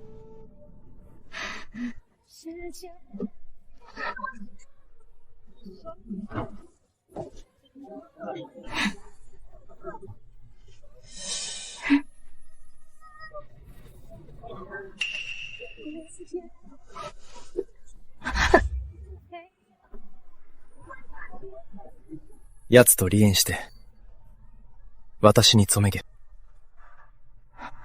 何ですって？私にとぜげと言ったんだ。彼とは離縁しろ。君をめとる。馬王室ではなく、愛人でもない。私は正気だ。君の誕生日の夜、言うつもりだった。でもあなたは藤原智也よ。私を寝取るなんて無理だわ。私がやりたいことに、難しいか優しいかはあるが、不可能はない。だからこのこと、ずっと前から計画してたの？清を後部につかせた時から？ああ、ね。だから今、私の聞きたい言葉を言ってくれ。それとも、彼の目の前で、さっき邪魔された、続きをするか？ユウは、藤原智也。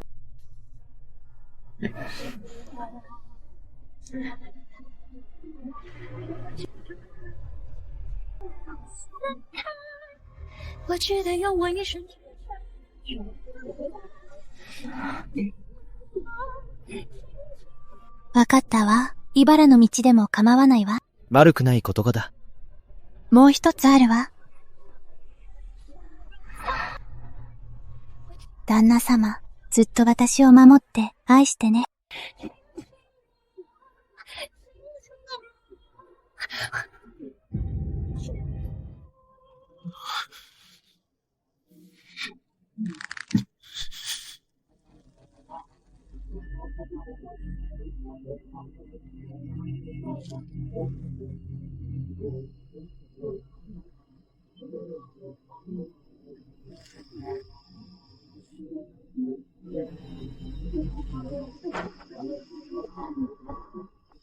楠本での、タイフ様も夫人もお休みになられました。ですが、タイフ様より伝言がございます。お聞かせください。トゥフ様曰く、美しい玉は大世には埋もれず、見え月は泥沼には落ちない。一部のものは、元よりそなたのものではない。そろそろ返すべき時だと。はい。わかっております。たかが女です。タフ様がお望みなら、喜んで差し上げます。ただ桜井ネケイは表向き、楠本家の人間です。どう処分すればよろしいでしょうか。はい。離縁すべきか。死んだことにして名を変えるべきか。船本殿が心配することではない。タイフ様がお決めになる。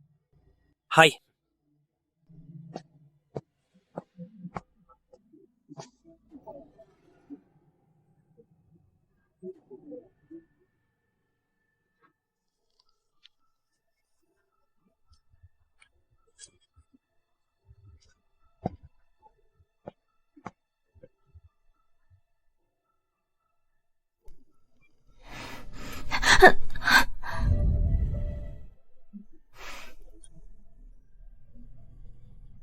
なぜ書かない？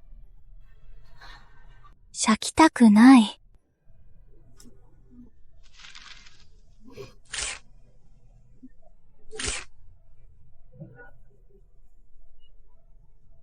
ホプと呼んだばかりなのに、もう後悔したか？いいえ、あの時は行き場がなくて、離縁できるだけでありがたかったわ。でも今は、私には後ろ盾があるもの、離縁なんてナオトには甘すぎるわ。言ってみろ。フォー離縁してやる。ホフを離縁？ええ。彼は私の嫁入り道具目当てで、私をむつったの。ミヘ公主の寵愛を得た途端、私を散々侮辱して、ボロ布のように捨てた。鈴間を離縁できないと、私の名誉を汚し、身の妻で奪おうとした。それなのにただの離縁だなんて、私が生まれつきのバカだと思ってるの？よく言った。だが我が朝には、夫を離縁する前例がない。なら、タイフ様、私の後ろ盾になってくれる？テフとしては、そのような荒唐無稽なことはできないだろうな。だが、君の夫なら、喜んで力を貸すだろう。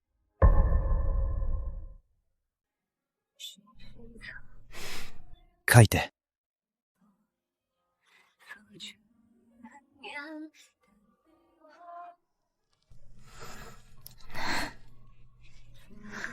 なぜ辞めたんだ？書いたことないの。旦那様が代わりに書いて。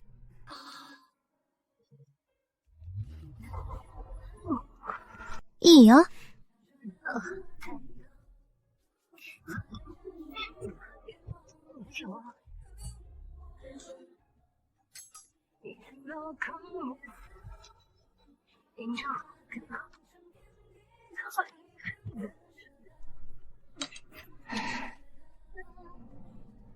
誰か。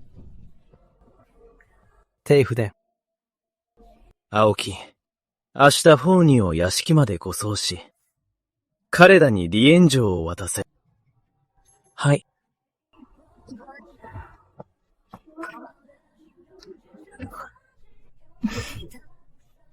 明日朝儀が終わったら、屋敷へ迎えに行く。ええ。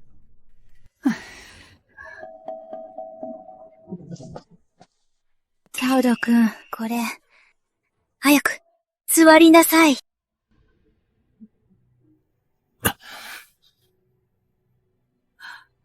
あの女は。彼女はもう戻りません。死んだの？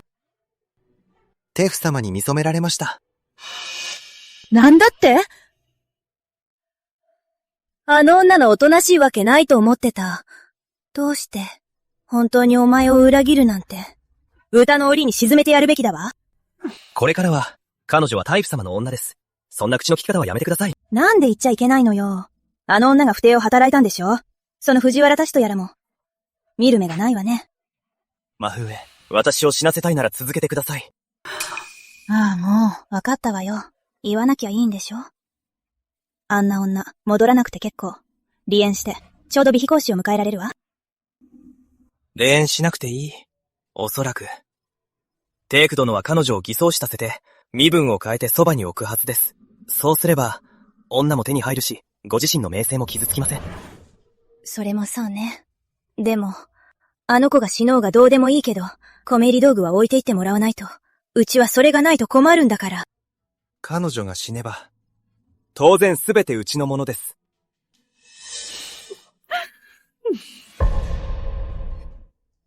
いい知らせがあるって、言ってなかったかしら。はい、中で話しましょう。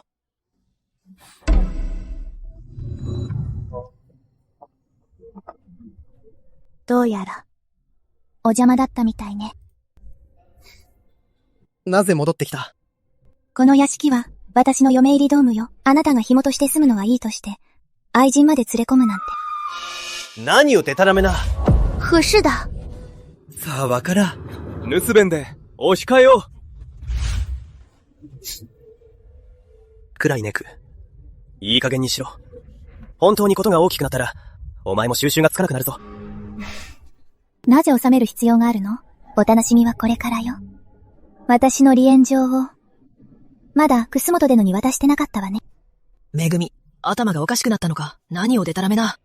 ムスボンデンは耳が遠いのか、それとも目がお悪いのかしら。離縁状。離縁状よ。ふざけるな。女から離縁するなどありえない。蝶からあり得るのよ。まあ、こんなことが。くらいえけ。このアバズレ、恥を知りなさい。桜井ネク、その顔を武器にして、大夫様に取り入ったからと、好き勝手できると思うな。ことが大きくなれば、大夫様もかばってくれないぞ。ムスボンタで、よく見てみたら？何を見るんだ？毎日彼の字を臨書してるでしょ？この筆跡に、見覚えはない。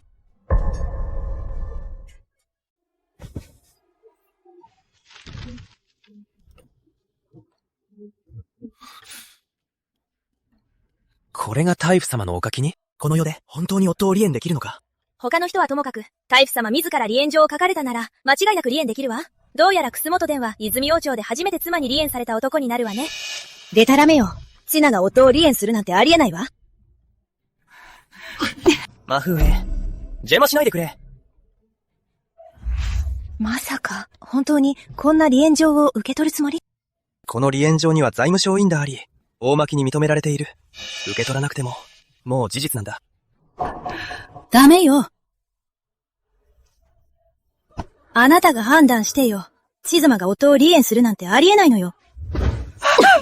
マフーエ。無礼者。これはあなた方の家のことよ。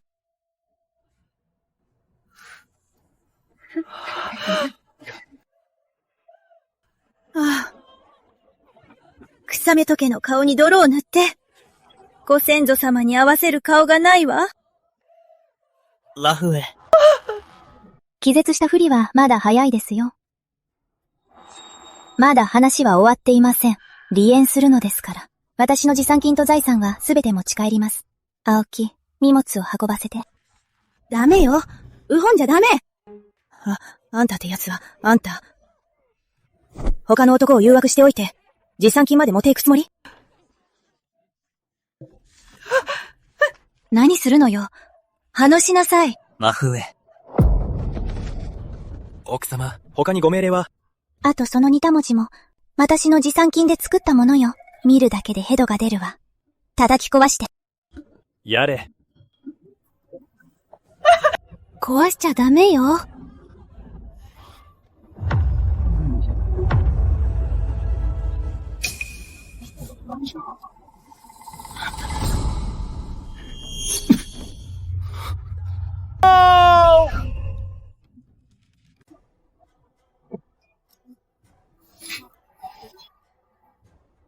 離縁状はもう届いたぞ。どうしてまだ帰らない？こんなに早く朝儀が終わったの？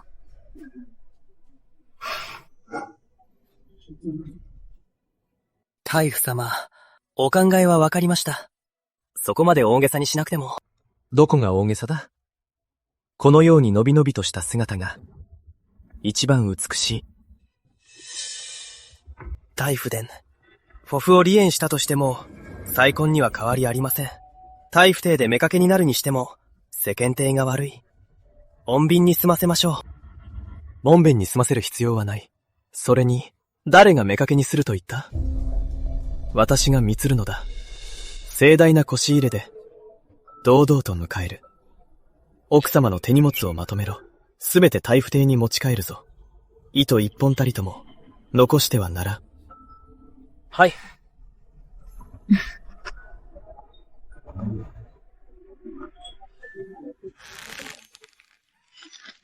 お嬢様、本当に驚きました。こうして戻ってきたじゃない。よかった。大夫様がお嬢様によくしてくださって、お嬢様もやっと報われましたね。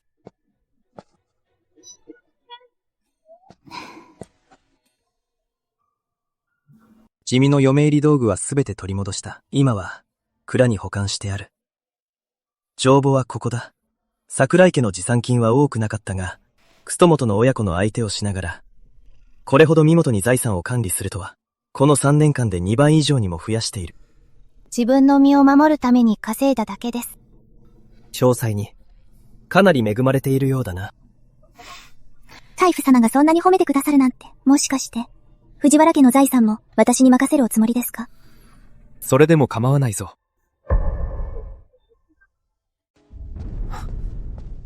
旦那よ。大奥様がお屋敷へお戻りになるようと。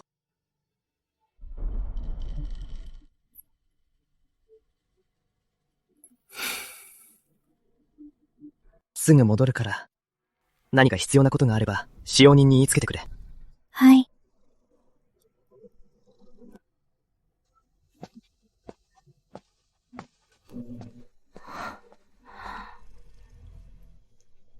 そういえばお嬢様、大夫様があなたをめとるなら、寄贈して逃げる必要はありませんね。では南條に移した財産は、今日に戻しますか？いいえ、逃げ道として残しておきましょう。お嬢様、大夫様は全財産をあなたに任せるとおっているのに、何を心配されているのですか？名門の壁が高いわ。藤原家の茂みは認めないでしょうね。そうですね。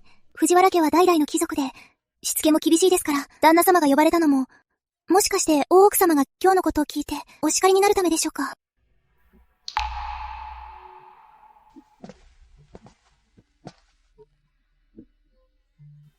もしょ。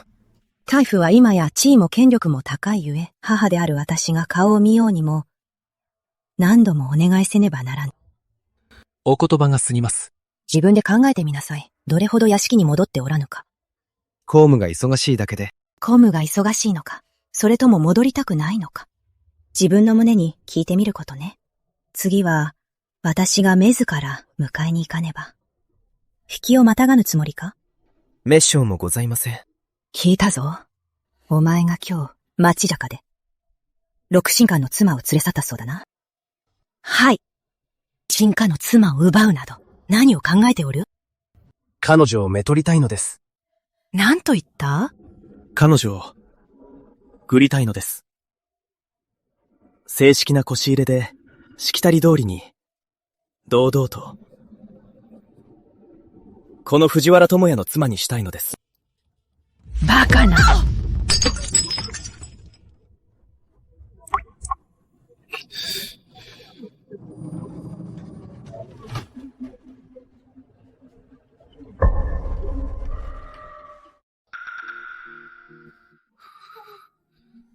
もう一度言ってごらんなさい。何をするつもり？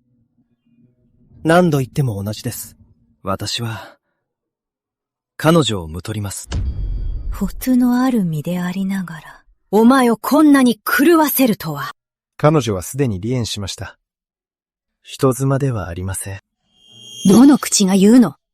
お前が権力で脅さなければ、その女の夫が離縁状を受け取るはずがないでしょう。世間でどう噂されているか分かっているの？三千に心を奪われて、女のために理性を失ったと。構いません。いいわ。よくもそんなことが言えるわね。じゃあお前は、藤原家の名声もどうでもいいの？ムーハシャ。藤原家の名声は痕跡によるものです。女一人で揺らぐものではありません。もういい！お前は本当に狂ってる。藤原ティモヤ。いっそのこと、お前なんて産まなきゃよかった。お前がいなければ、ズンノも死ななかった。藤原家も、今日こんなことにならなかったのに。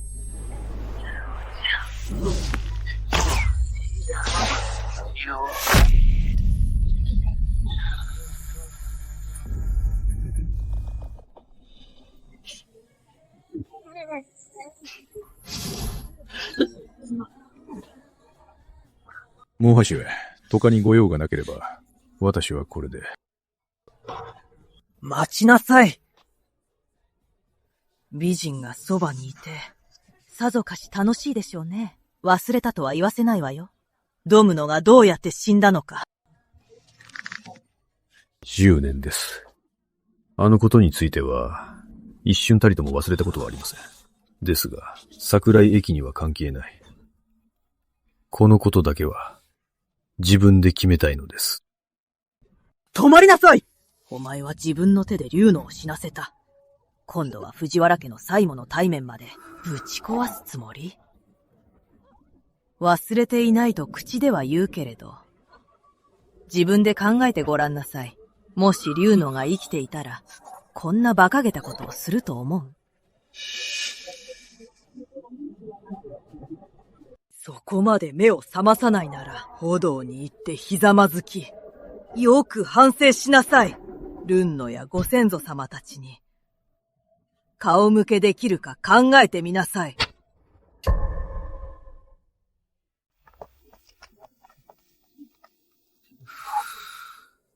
テイフで、そのお怪我。大丈夫だ。今日は戻らない。シーローローの菓子が食べたいと言っていた。少し買って、届けてやれ。は。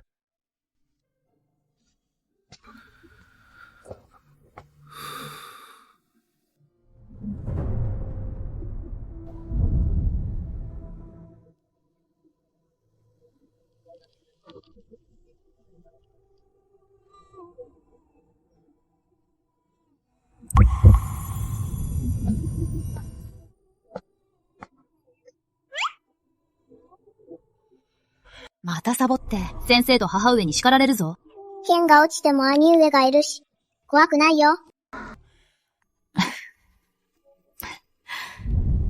モニューゲ。昔から、いつも兄上の方が聞き分けが良かった。もしあの日、私と立場が逆で、城門の下にいたのが兄上で、死んだのが私だったら、誰もが、もっと納得していたでしょうか。母上にはずっと孝行したかったのですが、私が何をしても、満足してもらえません。この世で、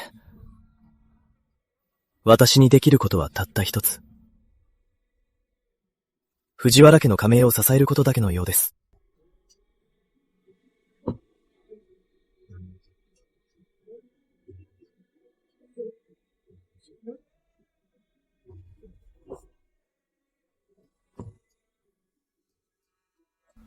なぜ男は生きがれて、私はダメなの？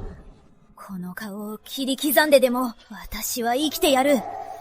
私と一緒では、逃げ切れないかもしれないぞ。と思って、私は死なない。あなたもね。死ぬのが一番怖いんだろう。なぜ私を助けに戻った？トゥーフデノと私では雲泥の差。本心なんて滑稽でしょ。藤原玉也。ネクに出会うまで、人生に、面白みなどないと思っていた。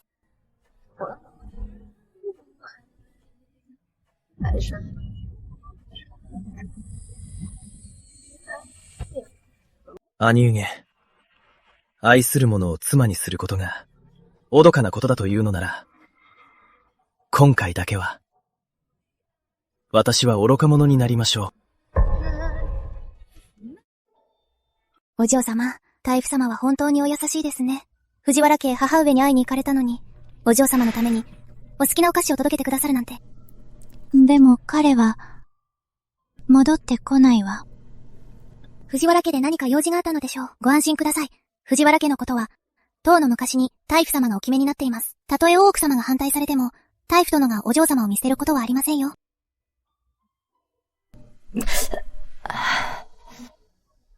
お嬢様、大丈夫ですか？奥さん。どうしてこんなに酔って？では、酔いざましを作ってまいります。メク、行かないで。行かないわ。家に帰る。もう家に着いてるわよ。俺たちの、本当の家に帰るんだ。はいはい。私たちの家にね。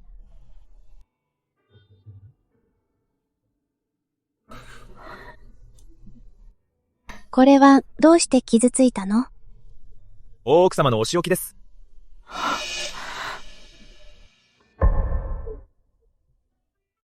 私のせいなの？はい。ですがそれだけではありません。最初大奥様はあなた様のことで、少しお叱りになりましたが、その後、また長男様のことを。それって、彼のお兄さんの藤原隆之のこと？はい。実はこの10年、旦那様が何をしても、大奥様は満足されず、どんなことでも、最終的には、必ず長男様の死を持ち出すのです。きっと、あなた様も長男様のことはご存知かと。でもあれは甲状腺、生死をかけた戦いよ。あの矢がなくても、長男様は助からなかったわ。反乱軍の手に落ちれば、むごい目に遭うだけよ。幼い子供たちでさえ、すべて奴らの遊びや殺戮の対象でした。奴らは人間ではありません。もし長男様が奴らの手に落ちていたら、奴らは好き勝手に、もばび恥ずかしめたでしょう。皆わかっています。旦那様が自ら手を下してこそ、長男様の苦痛を和らげられたのだと。ですがこの10年、旦那様はずっと引きずっておられ、大奥様もそれを許そうとしません。ですが皆わかっています。決して旦那様のせいではないと。わかったわ。もう下がって。はい。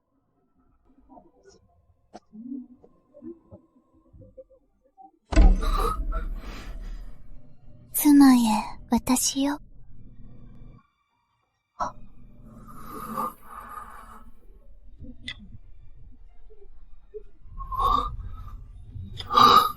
かい。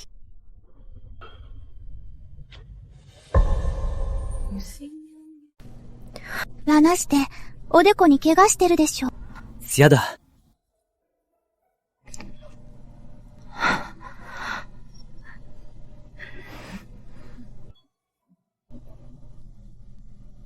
かい。じいえ。あなたは泉の柱よ。藤原家の栄枯盛衰を背負ってる。それらに比べたら、愛情なんて大したことないわ。だから。地に落ちた白い絶好。もし後悔しているなら愚かなものが懐に入る。あなたを責めたりしないわ。一番の深い考えと思って。一番の痛い考えと思って。解き合わない。後悔。万両か散乱たる心の海。今ならまだ。引き返せるわ。それは愛。百路に終わる計画の再来。それは愛。火影の中で再び来る。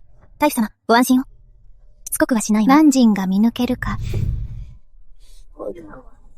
めぐ、後悔などしていない。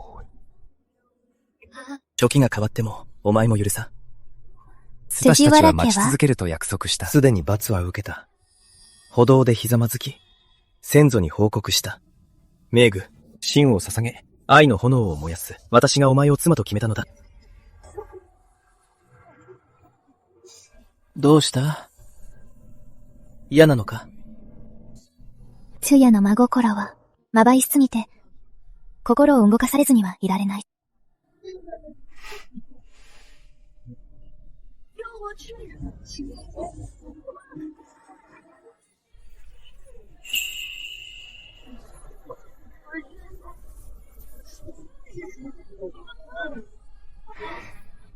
たとえ毎日刹那の激動。血も熱く限る。お前も、私と一緒に間違えるしかない。燃え盛る心の眼差し、付き合うわ。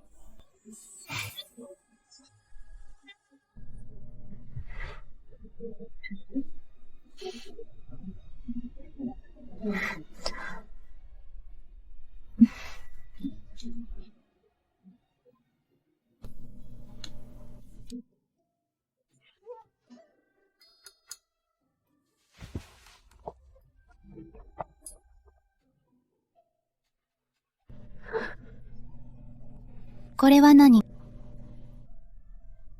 弟が家を構えたから、これはお祝いの品だ。気の利くものを何人か先に行かせなさい。あなたは行かないの？もちろん行くさ。ただ、他にも用意するものがあってね。住むに行くよ。シャンキョへの引っ越しならこれでも十分豪華よ。他に何を用意するの？後ですぐわかるよ。ありがとうございます。本当にありがとうございます。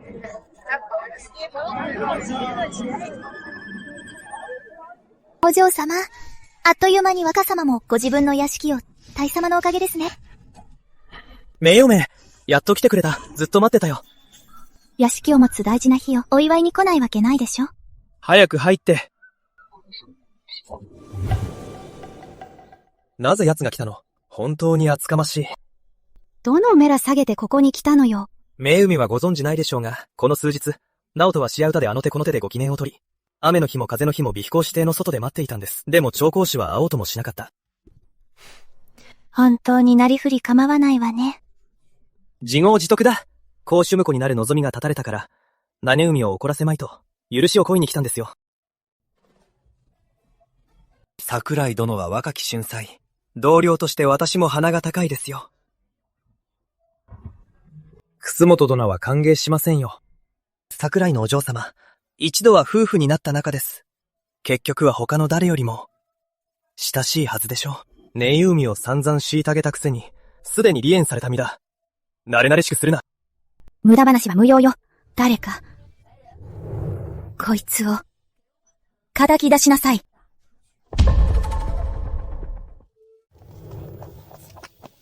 わかったよ。帰るから、ネギ、残らないで。うちの若君も屋敷を持てるようになったのね。公主に取り入って出世できると思ってたのに、公主にはなびかれず、タフ様を怒らせるなんて。ほんとね。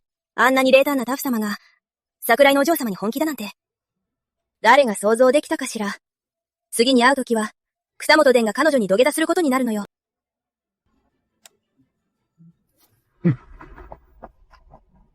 桜井のお嬢様の弟君は、本当に姉思いで将来有望ね。千代寺、待ちなさい。ここも桜井家の屋敷だ。メアが先に入るべきだ。その通りよ。それにこの不貞な女は、家に入るべきじゃない。ここは僕の家だ。姉さんの家でもある。しきたりは守るべきよ。あなたたちは桜井の名を宝のように思ってるけど、私たちは違うわ。その通りだ。桜井家にそんなしきたりがあるなら、兄さん、明日役所へ行って姓を変えよう。母さんの姓、南條にね。しおちん。本当に大人になったわね。いやいや、それはいかん。お前はこの世代で一番の出世頭だ。私たちは家族だ。なぜ母の姓を名乗る？そうね。私が余計だった。嫌ならいいのよ。まあまあ、家族だろ。さあ中で話そう。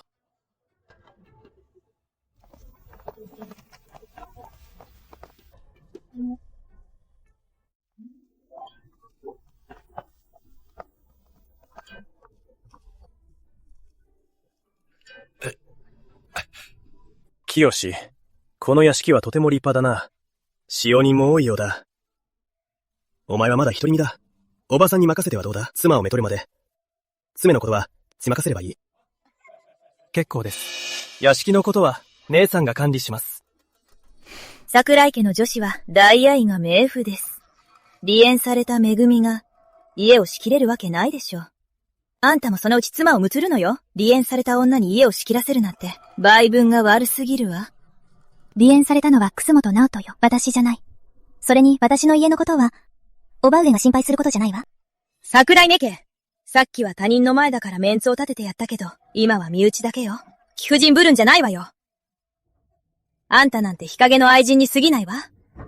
藤原玉也が本当に見とってくれるとでも？なぜ戻らないと？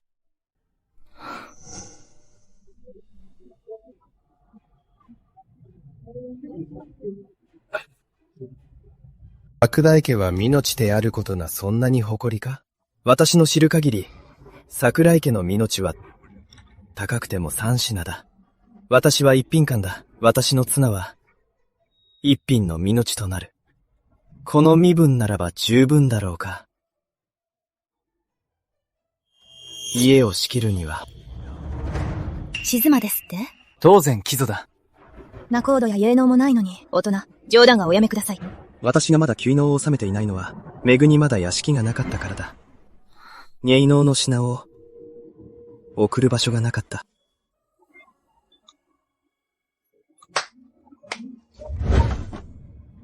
今日、スヨチが分化し、メクにも実家ができた。だから私は、わざわざ結納を持ってきたのだ。さあ、私と、夫婦のちぎりを結び、一生を共にしてくれるか。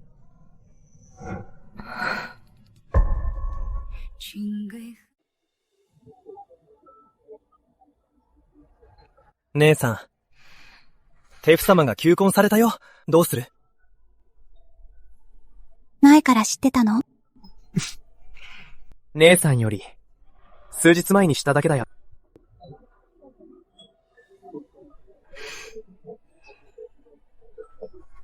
芸能品も受け取ったし、もちろん受けるわ。家で結納品の確認があるから、おじさまとおばさまはお引き取りを。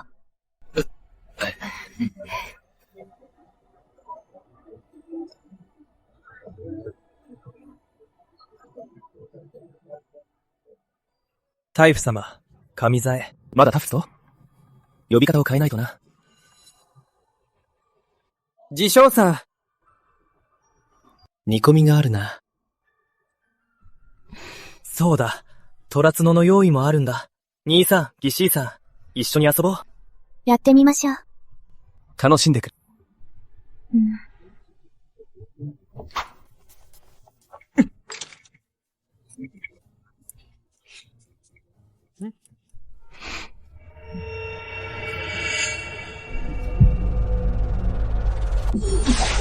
シャロテ！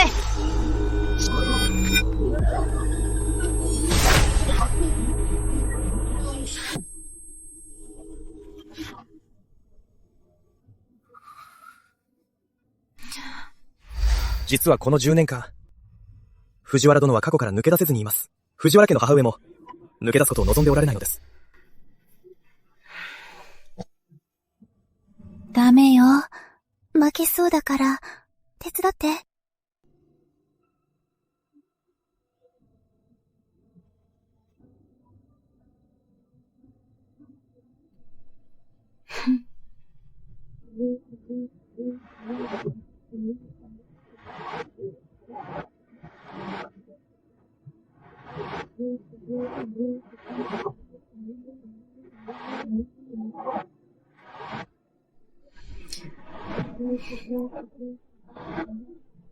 深夜、あなたの手は国を動かし、天下を支えられるのよ。たかが一本の矢を恐れるの。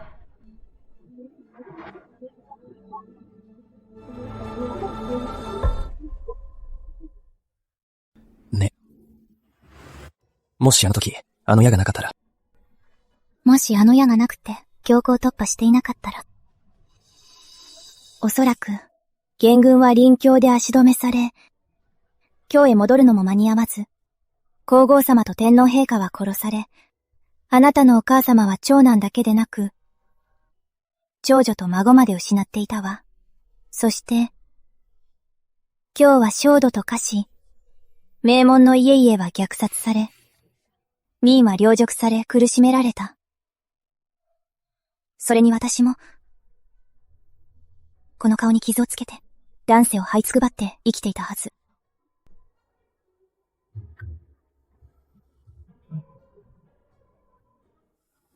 ね。チロや、この世には、たくさんの人が、あなたのおかげで、生き延びて、しっかり生きていられるの。反乱軍は討伐され、日は平穏を取り戻しました。だから、あの時のあなたの決断は、最善の決断だったの。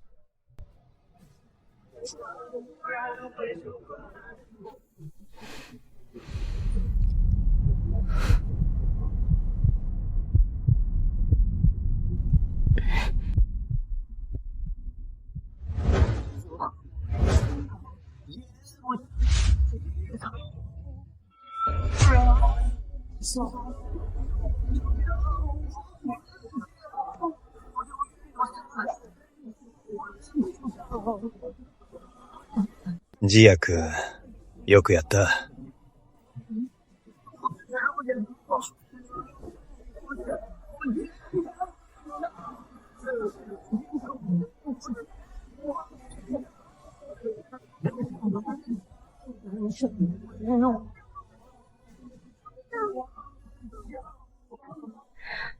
陳燕、あなたは立派よ。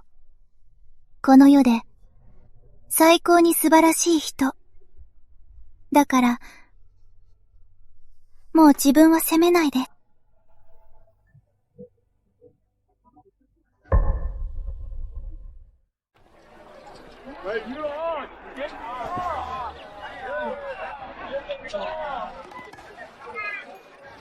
あら、珍しいこと。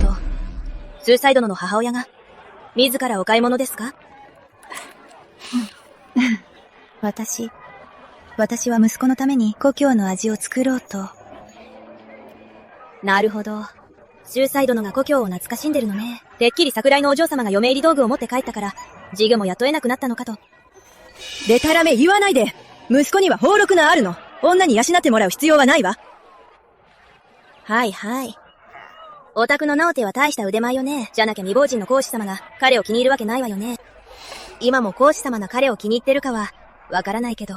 でも大夫様は、本当に桜井のお嬢様を気に入ったそうよ。噂によると、彼女の弟が屋敷を構えた日に、大夫様がわざわざ結納に行ったとか、その結納の品が、二つ先の通りまで並べても収まりきらなかったそうよ。そうなのよ。あの女が息子を離縁したせいで、毎日笑い物にされてるのよ。皇子様も直人君に冷たいし。なんであの女が大夫様に嫁げるの？へっ！桜井めぐみは卵を産まないメス鳥よ。大夫様も嫁にしたら、絶対に後悔するわ。桜井めぐみが子供を産めない？本当に？当然でしょ。じゃなきゃ、ずっといらってたりしないわ。そうだったの？見た目では。なるほどね。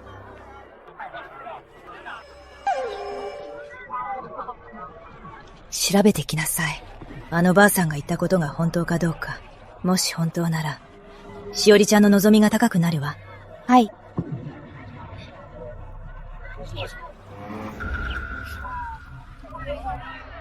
はい。尊知いたしました。行ってきなさい。しおりちゃんは、本当に気に入ってるわ。本来ならお宅の嫁になるはずでした。ドゥーノ様が早くに好かれて。縁はなかったのね。園谷様は、今も妻をめどっておられません。あのバカ息子は、勝手な真似をして、出戻り女に結納を済ませたのよ。でも聞いた話では、出戻りなだけでなく、生まれつき子が産めないとか。なんですって。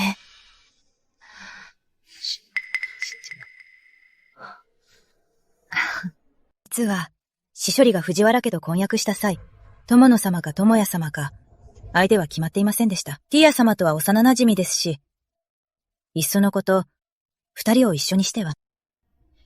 しおりはいいの？大夫様は文武両道で、天人のようなお方、死処理にはもったいないくらいです。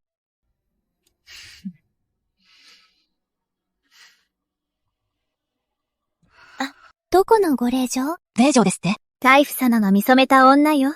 アク様のご機嫌取りに来たんでしょ？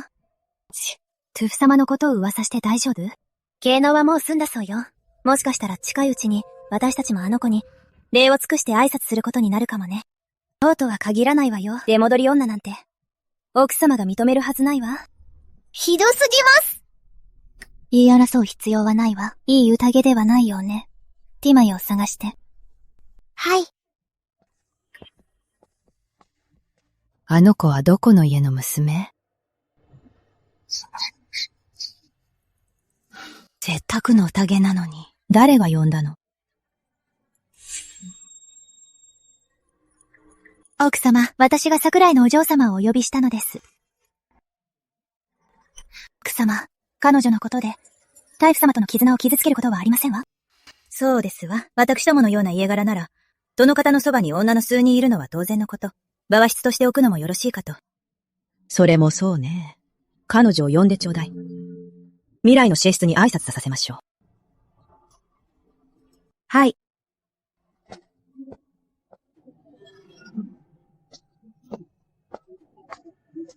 桜寺のお嬢様、奥様のお呼びです。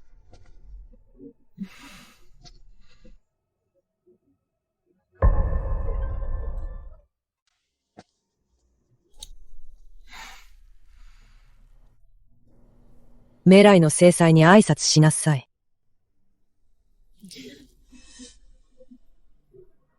知恵にメテケをめとらせると。うれな。世は名門のいで、賢く淑やか。これぞ、名家の正妻にふさわしい。お前は、ティラヤがどうしてもめとると言うなら、ぞもことして家に入れてやろう。大奥様、種屋の方から私を求めたのです。私が藤原家に入りたいと頼んだのではありません。めぐみお姉様、大夫様があなたを好きなのは知っています。でもご安心を。ぞもこであっても、これからは姉妹として呼び合います。慣れ慣れしく呼ばないで。私にはあなたのように、男に媚びを売るような妹はいません。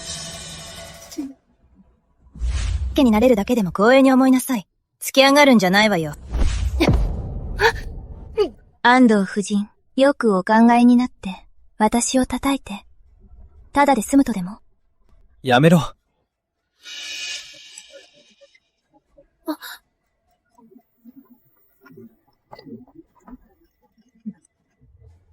ご愛話はないか？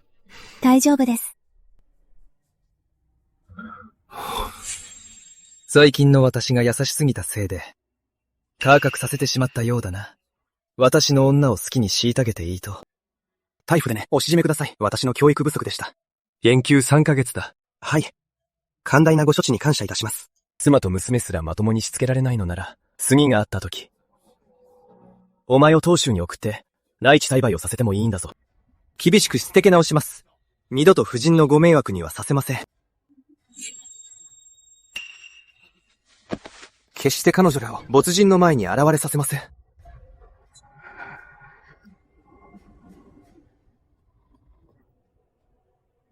この処置でどうだ？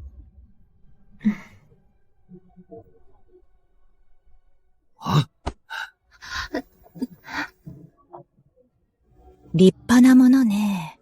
さすがは権力を握った藤原大様。私も土下座して謝るべきかしら。真上が私に不満があるのは仕方ありません。ですが、めぐみは悪くありません。あなた生きてること自体が間違いよ。武者、その言葉。二度と聞きたくありません。再婚した女で子供も産めないのよ。あなたが再婚を気にしなくても、自分の後継ぎは考えるべきでしょ。構いません。もともと結婚する気などありませんでしたから。彼女がいるだけで幸せです。子供ができるかどうかも天の意志です。藤原家を耐えさせる気。犬に申し訳が立つの？ご先祖様に顔向けできると思っているの？あの時のことを、何度言えば気が済むのですか？お前が口出しするな！では大奥様は、あの時どうすべきだったと？長男様と共に城壁の下で死に、京の都を陥落させ、皇后様と天皇陛下を城から飛び降りさせて、皇室の体面を保たせ、藤原家の何十人もの命を反乱軍に殺させ、天下の民を犠牲にすべきだったと。無理者！もし智也が城を攻めなければ、そうなっていたのではありませんか？わかっているはずです。彼は全く悪くないと。あなた方全員が、彼の犠牲と庇護を享受しておきながら、あの日の出来事を、汚点として彼に押し付けているのです。彼が黙って耐えているのは、間違っているからではありません。あなた方を家族だと思っているからです。少しでも心が休まるようにと。ですが、彼も人間です。傷つくことだってあります。大奥様がどう思おうと、智也が心変わりしない限り、これから先、私は彼の妻であり、彼の家族です。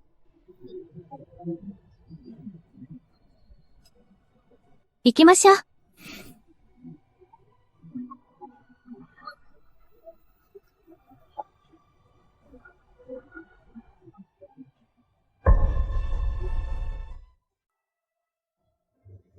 もしかして、私が本当に間違っていたの？死んだ人は生き返りません。奥様。前を向くべきです。前を向く。長男様が亡くなられてから、次男様は操り人形のように何も求めず生きておられました。ですが今は、桜井のお嬢様がいて、生き生きとされています。素晴らしいことではありませんか？すでに息子を一人失っているのです。まさか、次男様まで失うおつもりですか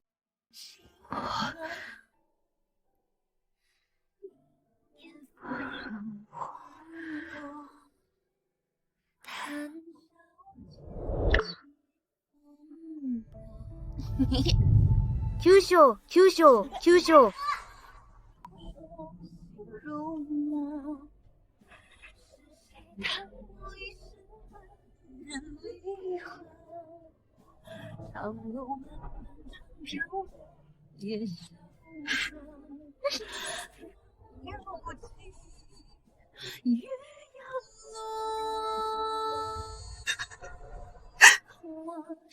藤原玉也。本当に、産まなきゃよかったわ。お前さえいなければ、兄さんは死ななかった。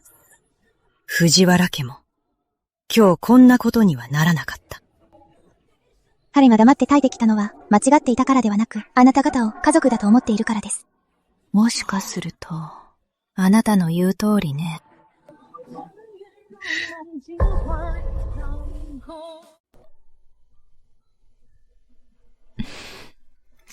ジェフ様は字や絵を描くときも、こんなに手が震えるのですか？うまく描けなくて、メグを怒らせるかと思って。旦那様にとって、私はそんなに怒りっぽいですか？いや、私が不安なだけだ。君が怒って、見つからなくなるんじゃないかって。大人、馬車の準備が整いました。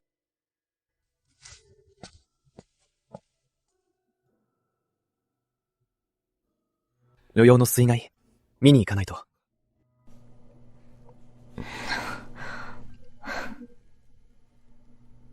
あとこれも、翼空にある私の財産です。役所の支援物資が遅れたら、現地調達もできます。まずは私の店から使って。君が？これを私にくれるのか？これは君の逃げ道ではないのか？知ってたのね。そうよね。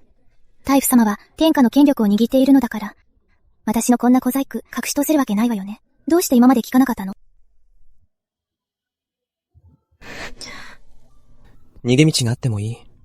でもそれを使わせるつもりはない。だから、メギ、これを私に預けるということは、つまり、私を信じてくれるということか。信じてるわ。だから早く帰ってきてね。奥様のご命令のままに。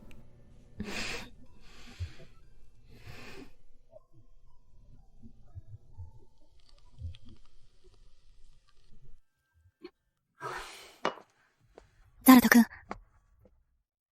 どうだった？公主殿下は結婚を承諾してくれたの？彼女は、桜井ネクニが夫を離縁した件は街中で知れ渡っている。もし私と結婚すれば、それは、ネクニが捨てたゴミを拾うことになると。だから男目かけとしてなら置いてやると言われました。なんですって？なんてこと言うの？あなたはシューサイドのじゃないの？向こうはただの未亡人よ。メクは藤原智也の女になった。生きている限り、頭を下げ続けることになる。あいつが死んでこそ、離縁の件も忘れ去られるんだ。でも、藤原智也は怖くないの？マフ親が手を下したとしたら。噂では、前日の花見の会で、安藤夫人も、あの女を殺したがっているとか。きっと乗ってくるはずだ。お母様、また会いに来ました。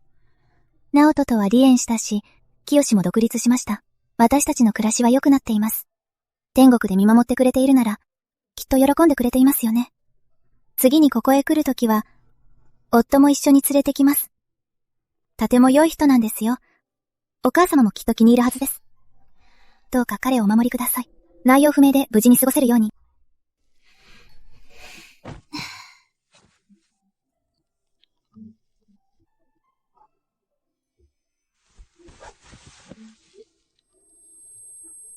お嬢様、大丈夫ですか？奥様、どこかお悪いのですか？今すぐ医者を呼んできます。大丈夫よ。そうはいきません。藤原殿が知ったら、我々の世話が悪いと叱られます。すぐ医者を呼んできます。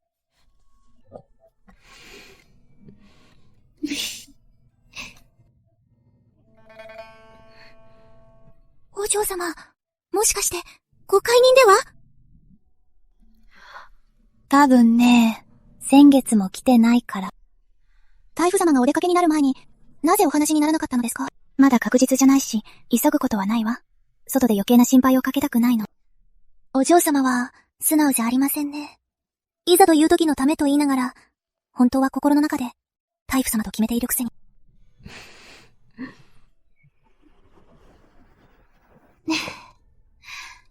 私、ダダギミ様のために、虎の靴を作りますね。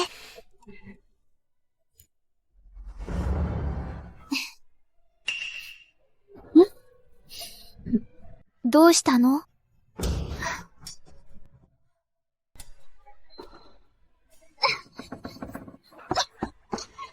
誰か来て！誰か！ダメです、お嬢様。窓も塞がれています。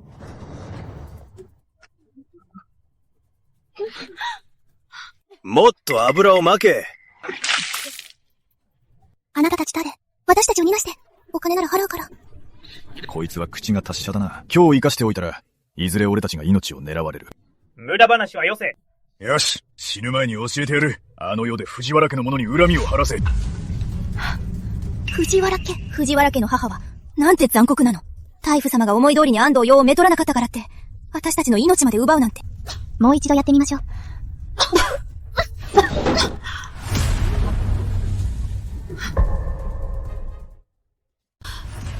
ダメです、お嬢様。外は断崖です。やはり護衛の戻りを待ちましょう。火事を見たら駆けつけてくれます。奴らは用意周到よ。陽へも足止めされてるはず。すぐには戻ってこられないわ。ダメです。お嬢様、崖の深さもわかりませんし、それに身ごもっておられるのに。リホ、飛び降りるのよ。そうすれば生き延びられるかもしれない。迷う時間はないわ。飛んで。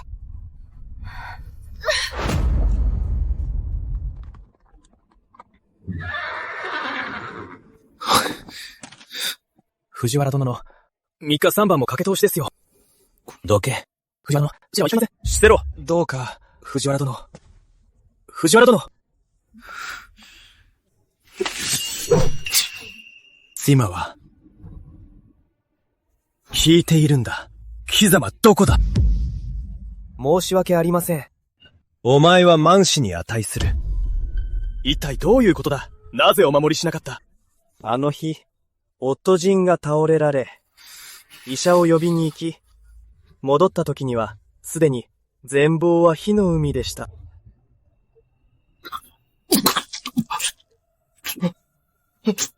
藤原殿の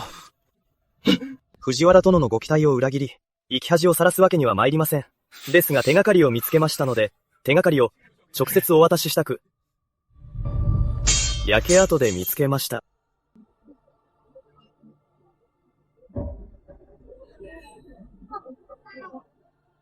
そうじゃ。気ごっていたのか？身ごもっていたのだな。身ごもっていたのか。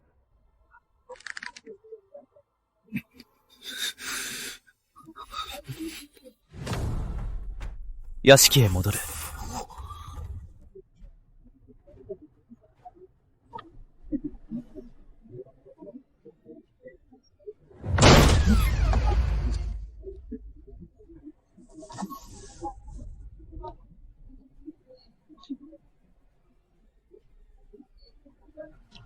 疾走を変えて、みっともない。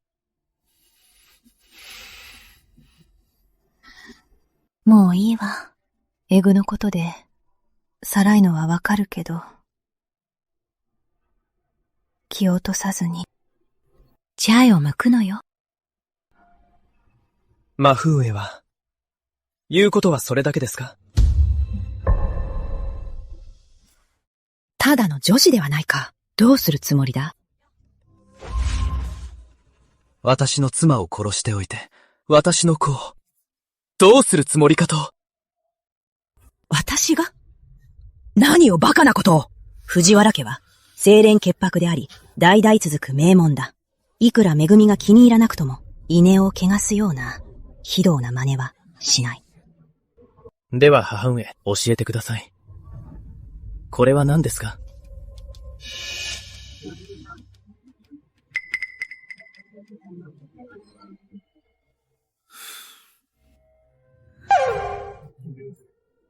こんな小さなものだけで、私を責めるつもり？ティマや、正気なの？旦那様。大奥様はやっておりません。まあいい。これ以上言うな。こんな罠も見抜けないなんて。どうやら、気が狂ったようね。大夫殿が私を疑うのなら、殺すなりなんなり、お好きになさい。旦那様、実は花見の宴の日、桜井のお嬢様の言葉を聞いて、大奥様は後悔なされたのです。この間参内した際も、大奥様は皇后様にもう旦那様の根治に口出ししないと。それなのに、どうしてお嬢様を殺せましょうか？私は。旦那様は怒りで我を忘れているだけです。幸い、大奥様は、お嬢様が旦那様の大切な方だとご存知です。ですから、お嬢様に何かあると、すぐに人を手配して調べさせたのです。この数日で、いくつか手がかりも見つかりました。旦那様ご自身で問いただしてみては？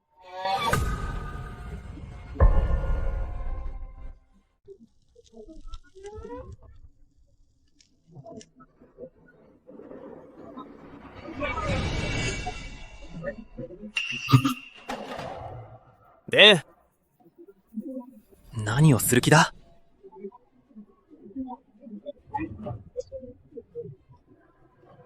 誰の許しを得て彼女に手を出した？お前は身分が低い。暗殺者とは接触できない。いいえ。誰が助けた？だの、何を言っているのですか？何も知りません。高橋綾乃か。それとも安藤家か？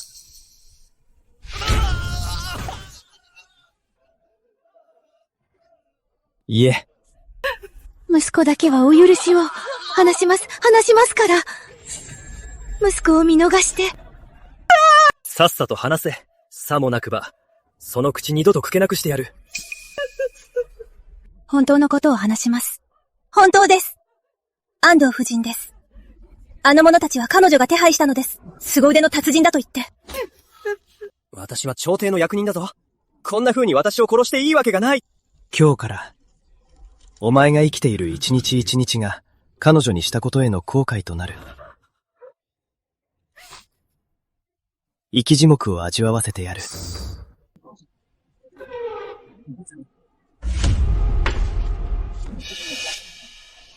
安藤家の母娘を連れてこい。はい。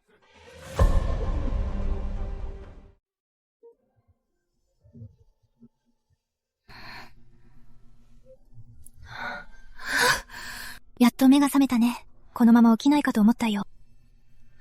あなたが助けてくれたの。山に薬草を取りに行ったら川辺に倒れてるのを見つけたの。これ、あなたの服と装飾品。その見なかった？もう一人の女の子、私と同じくらいの年で、水色の服を着てたんだけど。見てないわ。あなた一人だけだったよ。探しに行かなきゃ。動かないで。カスの骨が折れてるの。ベッドから降りちゃダメ。お願い、彼女を探してくれない？家族なの。一緒に崖から落ちて。わかった。うちの兄が毎日山へ薬草を取りに行ってるから、明日、私も一緒に行って、探してあげるわ。ありがとう。本当にありがとう。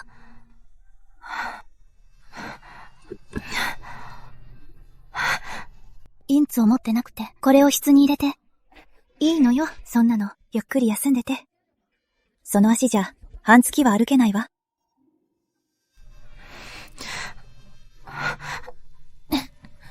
私の子は、心配しないで。2日前は少し不安定だったけど、カスルを飲ませたから、もう大丈夫よ。旦那さんは？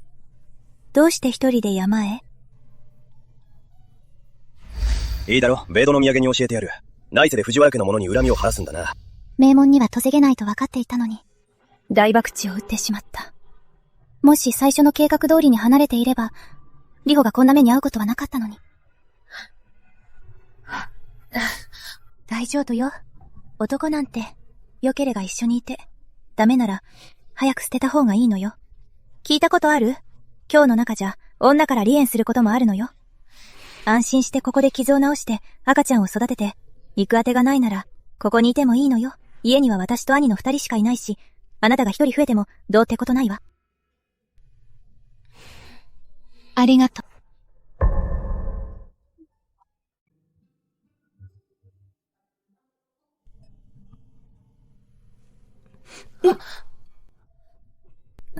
エセイさん、カツラの匂い苦手でしょ？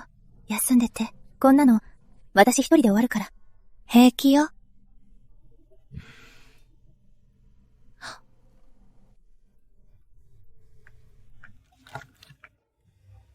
これでも食べてけ。エセイさん、ここだけの話だけど、実はうちの兄、ナイさんが好きなの。街へ行くたびに、ナイさんの好きなお菓子を買うの。だからさ、うちの兄はどうかな？柳田さん、からかわないで。本当の話だよ。だって、旦那さんとはもう終わりなんでしょ？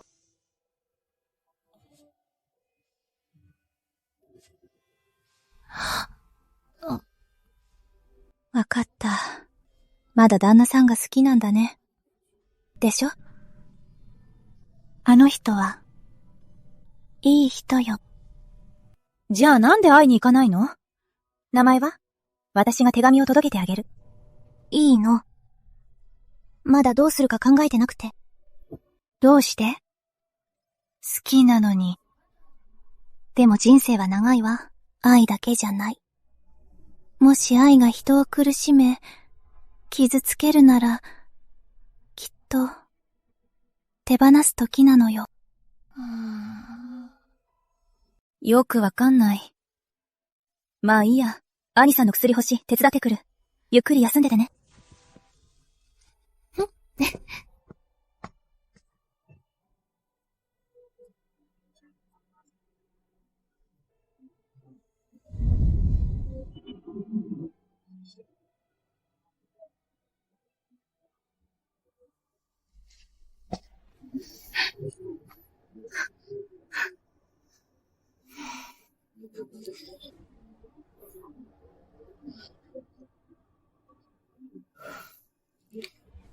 じいえ、さらいのはわかるわ。でももう何日も経った。いい加減手放すべきよ。ナオトとその母親をナーで苦しめるのはともかく、安藤家母娘を処刑し、他の者を辺境へ送るのも、金座通っているわ。でも調べはついたはず。高橋綾乃は関与していないと。だから、解放してあげて。彼女が直樹野の野心を煽らなければ。直人にあんな真似はできません。殿や、彼女は先代天皇の長女でもある。高貴な身分よ。騎士様が毎日私のところへ泣きに来て、耳にタコができるほどよ。皇后様、綾乃に非はありますが、ここまでの罪ではありません。どうかお慈悲を。これほどの罪ではないと。では私の妻が何をしたと言うんだ。彼女は誰に正義を求めればいい？どうかお慈悲を。シカ様は泣くのがお好きだし、そこまで泣けるのなら、明日公主の首をキキミュウに送り届けようか。存分に泣けるようにな。いえ。私は、もう泣きません。綾乃のしたことは確かに度が過ぎていました。タイフ様が綾乃を罰してくださるのは、あの子にとって幸いです。罰が終わってから迎えに行きます。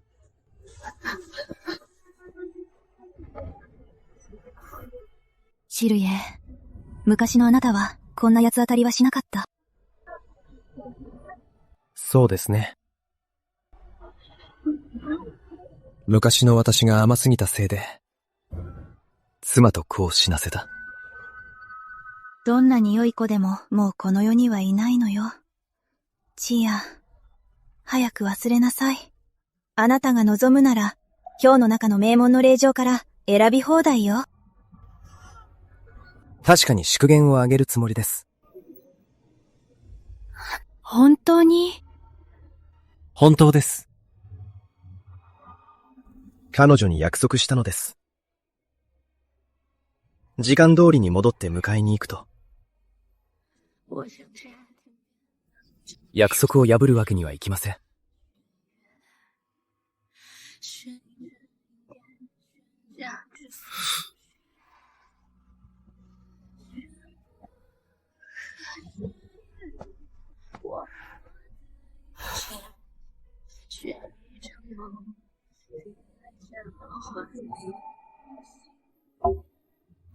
高校様、タイフ様がおっしゃるその方、まさか桜井めぐみのことでは？もしや、タイフ様は亡き人と祝言を？藤原玉也、あなたは素晴らしい人よ。あなたは世界で一番良い人。だから、もう自分を責めないで。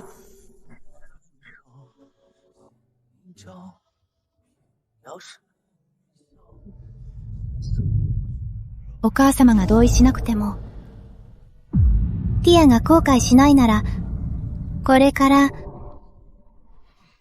私は彼の妻になる。彼の家族に。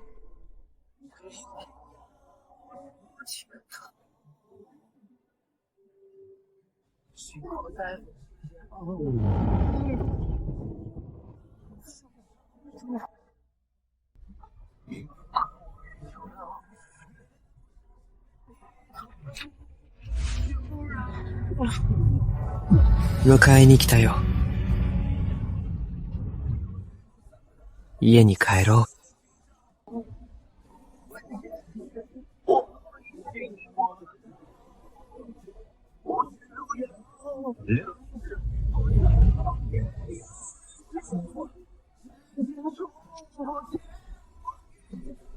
ウィパイをめるなんて。タイフ様が再婚の女をめとるって、信じてなかっただろう。これで信じたか？人が亡くなったのに、そんなこと言ってどうするの？そうね。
メシエさん、どうして泣いてるの？わからない。ただ泣きたく。言ったじゃない。足の怪我が治ったばかりで、まだ歩き回っちゃダメだって。早く座って。見てあげるから。ごめんね、オシエさん。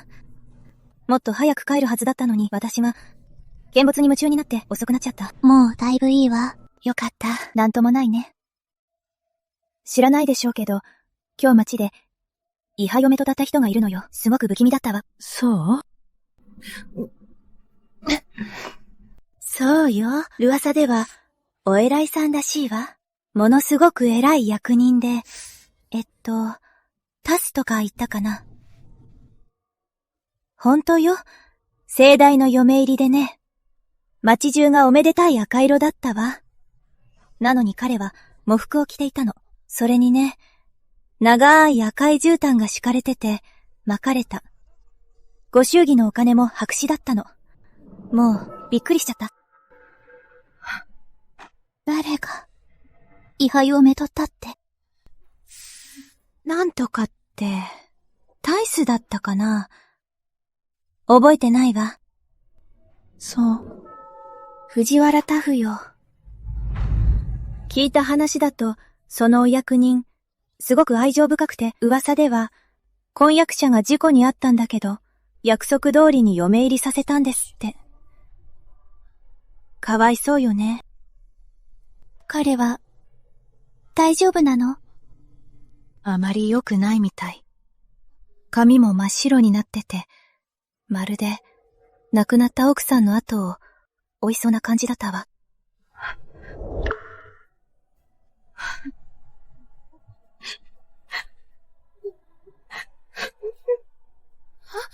メシエさん。メシエさん。どうしたの、メシエさん。草原職業。メシエさん、どうしたのよ。どこか具合でも悪いの？職業。今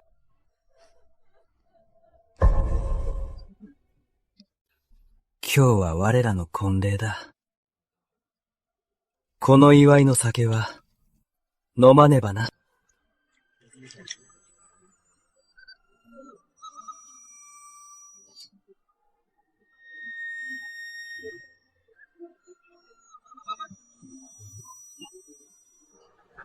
忘れたところだった。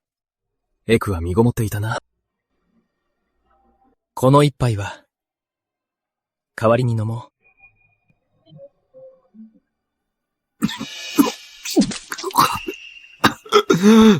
藤原殿の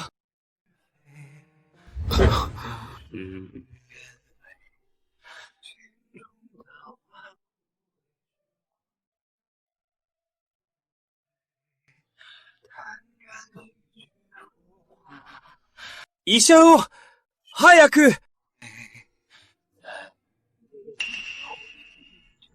藤原殿、このままではお体が持ちませんぞ。死にはしない。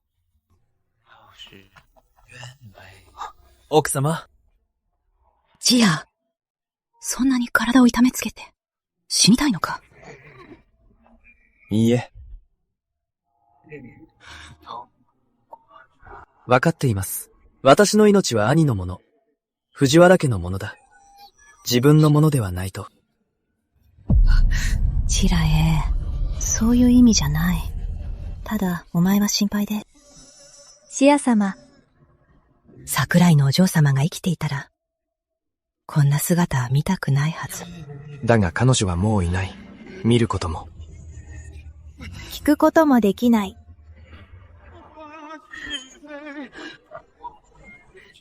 チア、昔のことは、母さんが悪かった。もういい。過去の善悪など、語る必要はない。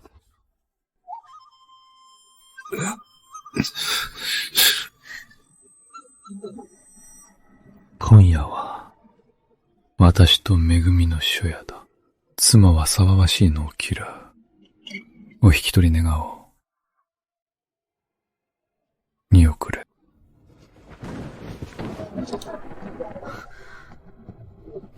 ACS さん、行くの？ええ。彼を探しに行くわ。誰を？決心したのね。旦那様を探しに行くのね。でも姉さん、今は無理だよ。雨が強すぎるわ。下山の橋が崩れちゃったの。雨が止んで橋が治るまで道は通れないよ。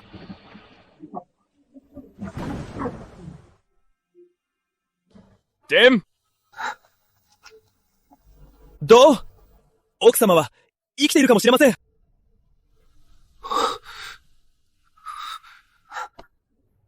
筆屋の主人がかんざしを買い取りましたが、それは宮中の品でした。恐れをなして、教長院に報告しました。教長院が調べたところ、当家の品だと分かりました。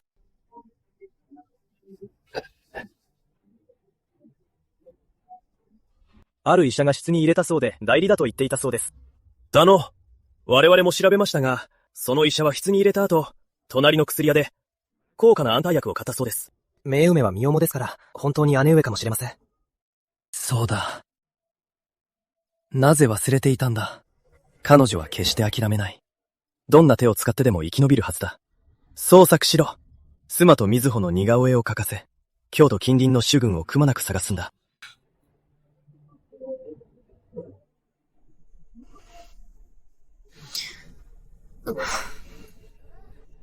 また間違えてるよ、ACS さん。2日くらい前から上の空だけど、早く帰りたかったんじゃないの？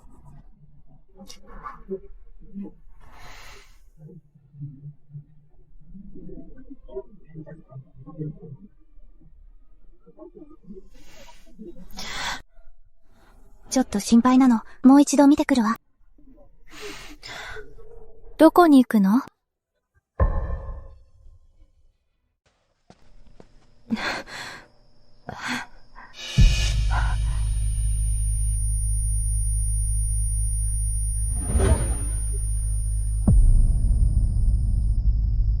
ガイ、俺も知りたい。どこへ行くんだ？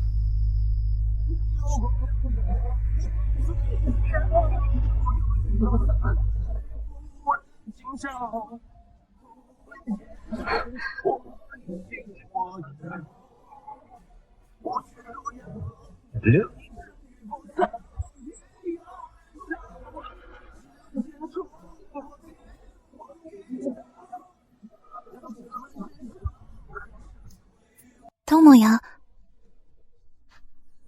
どうして？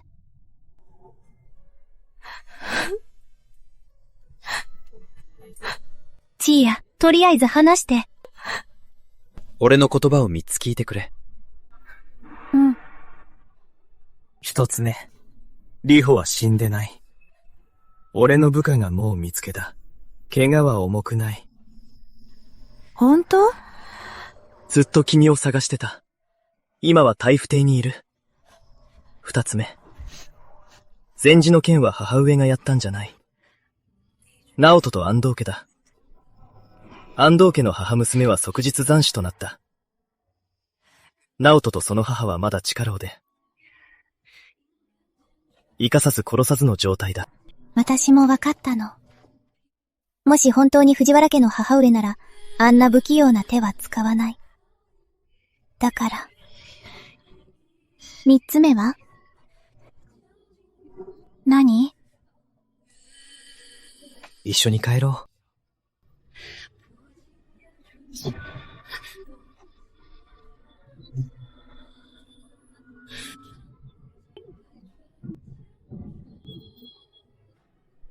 婚姻の書を交わし、生涯の契りを結んだ。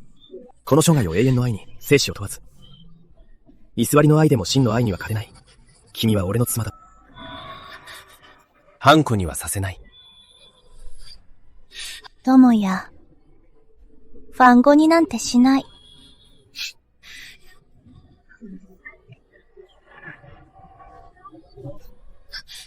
あなたを探しに行くつもりだったの。魔音で豊かな暮らしもいいけど、待ちわびて。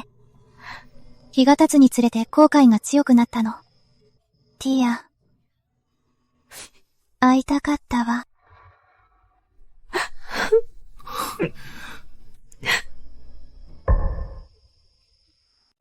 花女の入場ですハ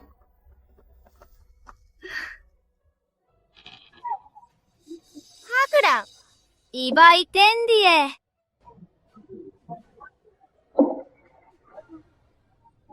ああ、ご両親へ。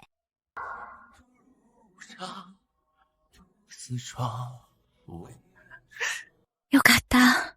戻ってきてくれてよかった。昔のことは、私が。スニュエ。過ぎ去った日々は取り戻せません。昔のことは、すべて水に流しましょう。ええ。あなたのおかげよ。これからは、二人で、寄り添って生きていきなさい。はい。参拝、夫婦の礼。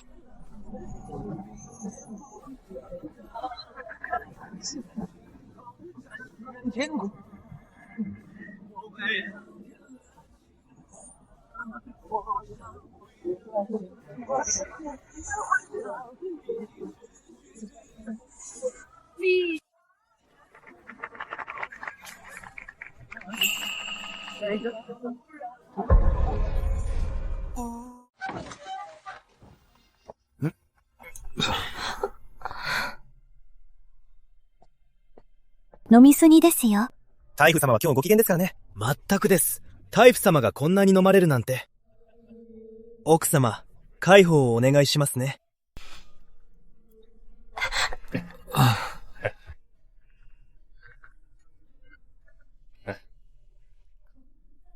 酔ってないのね。あいつらの狩猟で俺を潰そうだなんて。はいはい。タイス殿が一番強いですよ。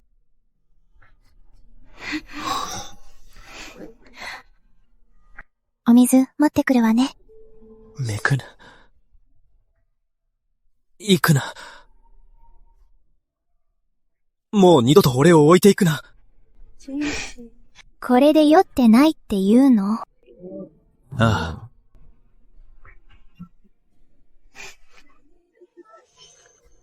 酔ってない。至って正気だ。はいはい。酔ってないわね。えげ？あやしてるのか？ええ。じゃあ、別の方法で気伝を取ってくれないか。どうやって？俺のこれからの人生を君に託したい。ええ。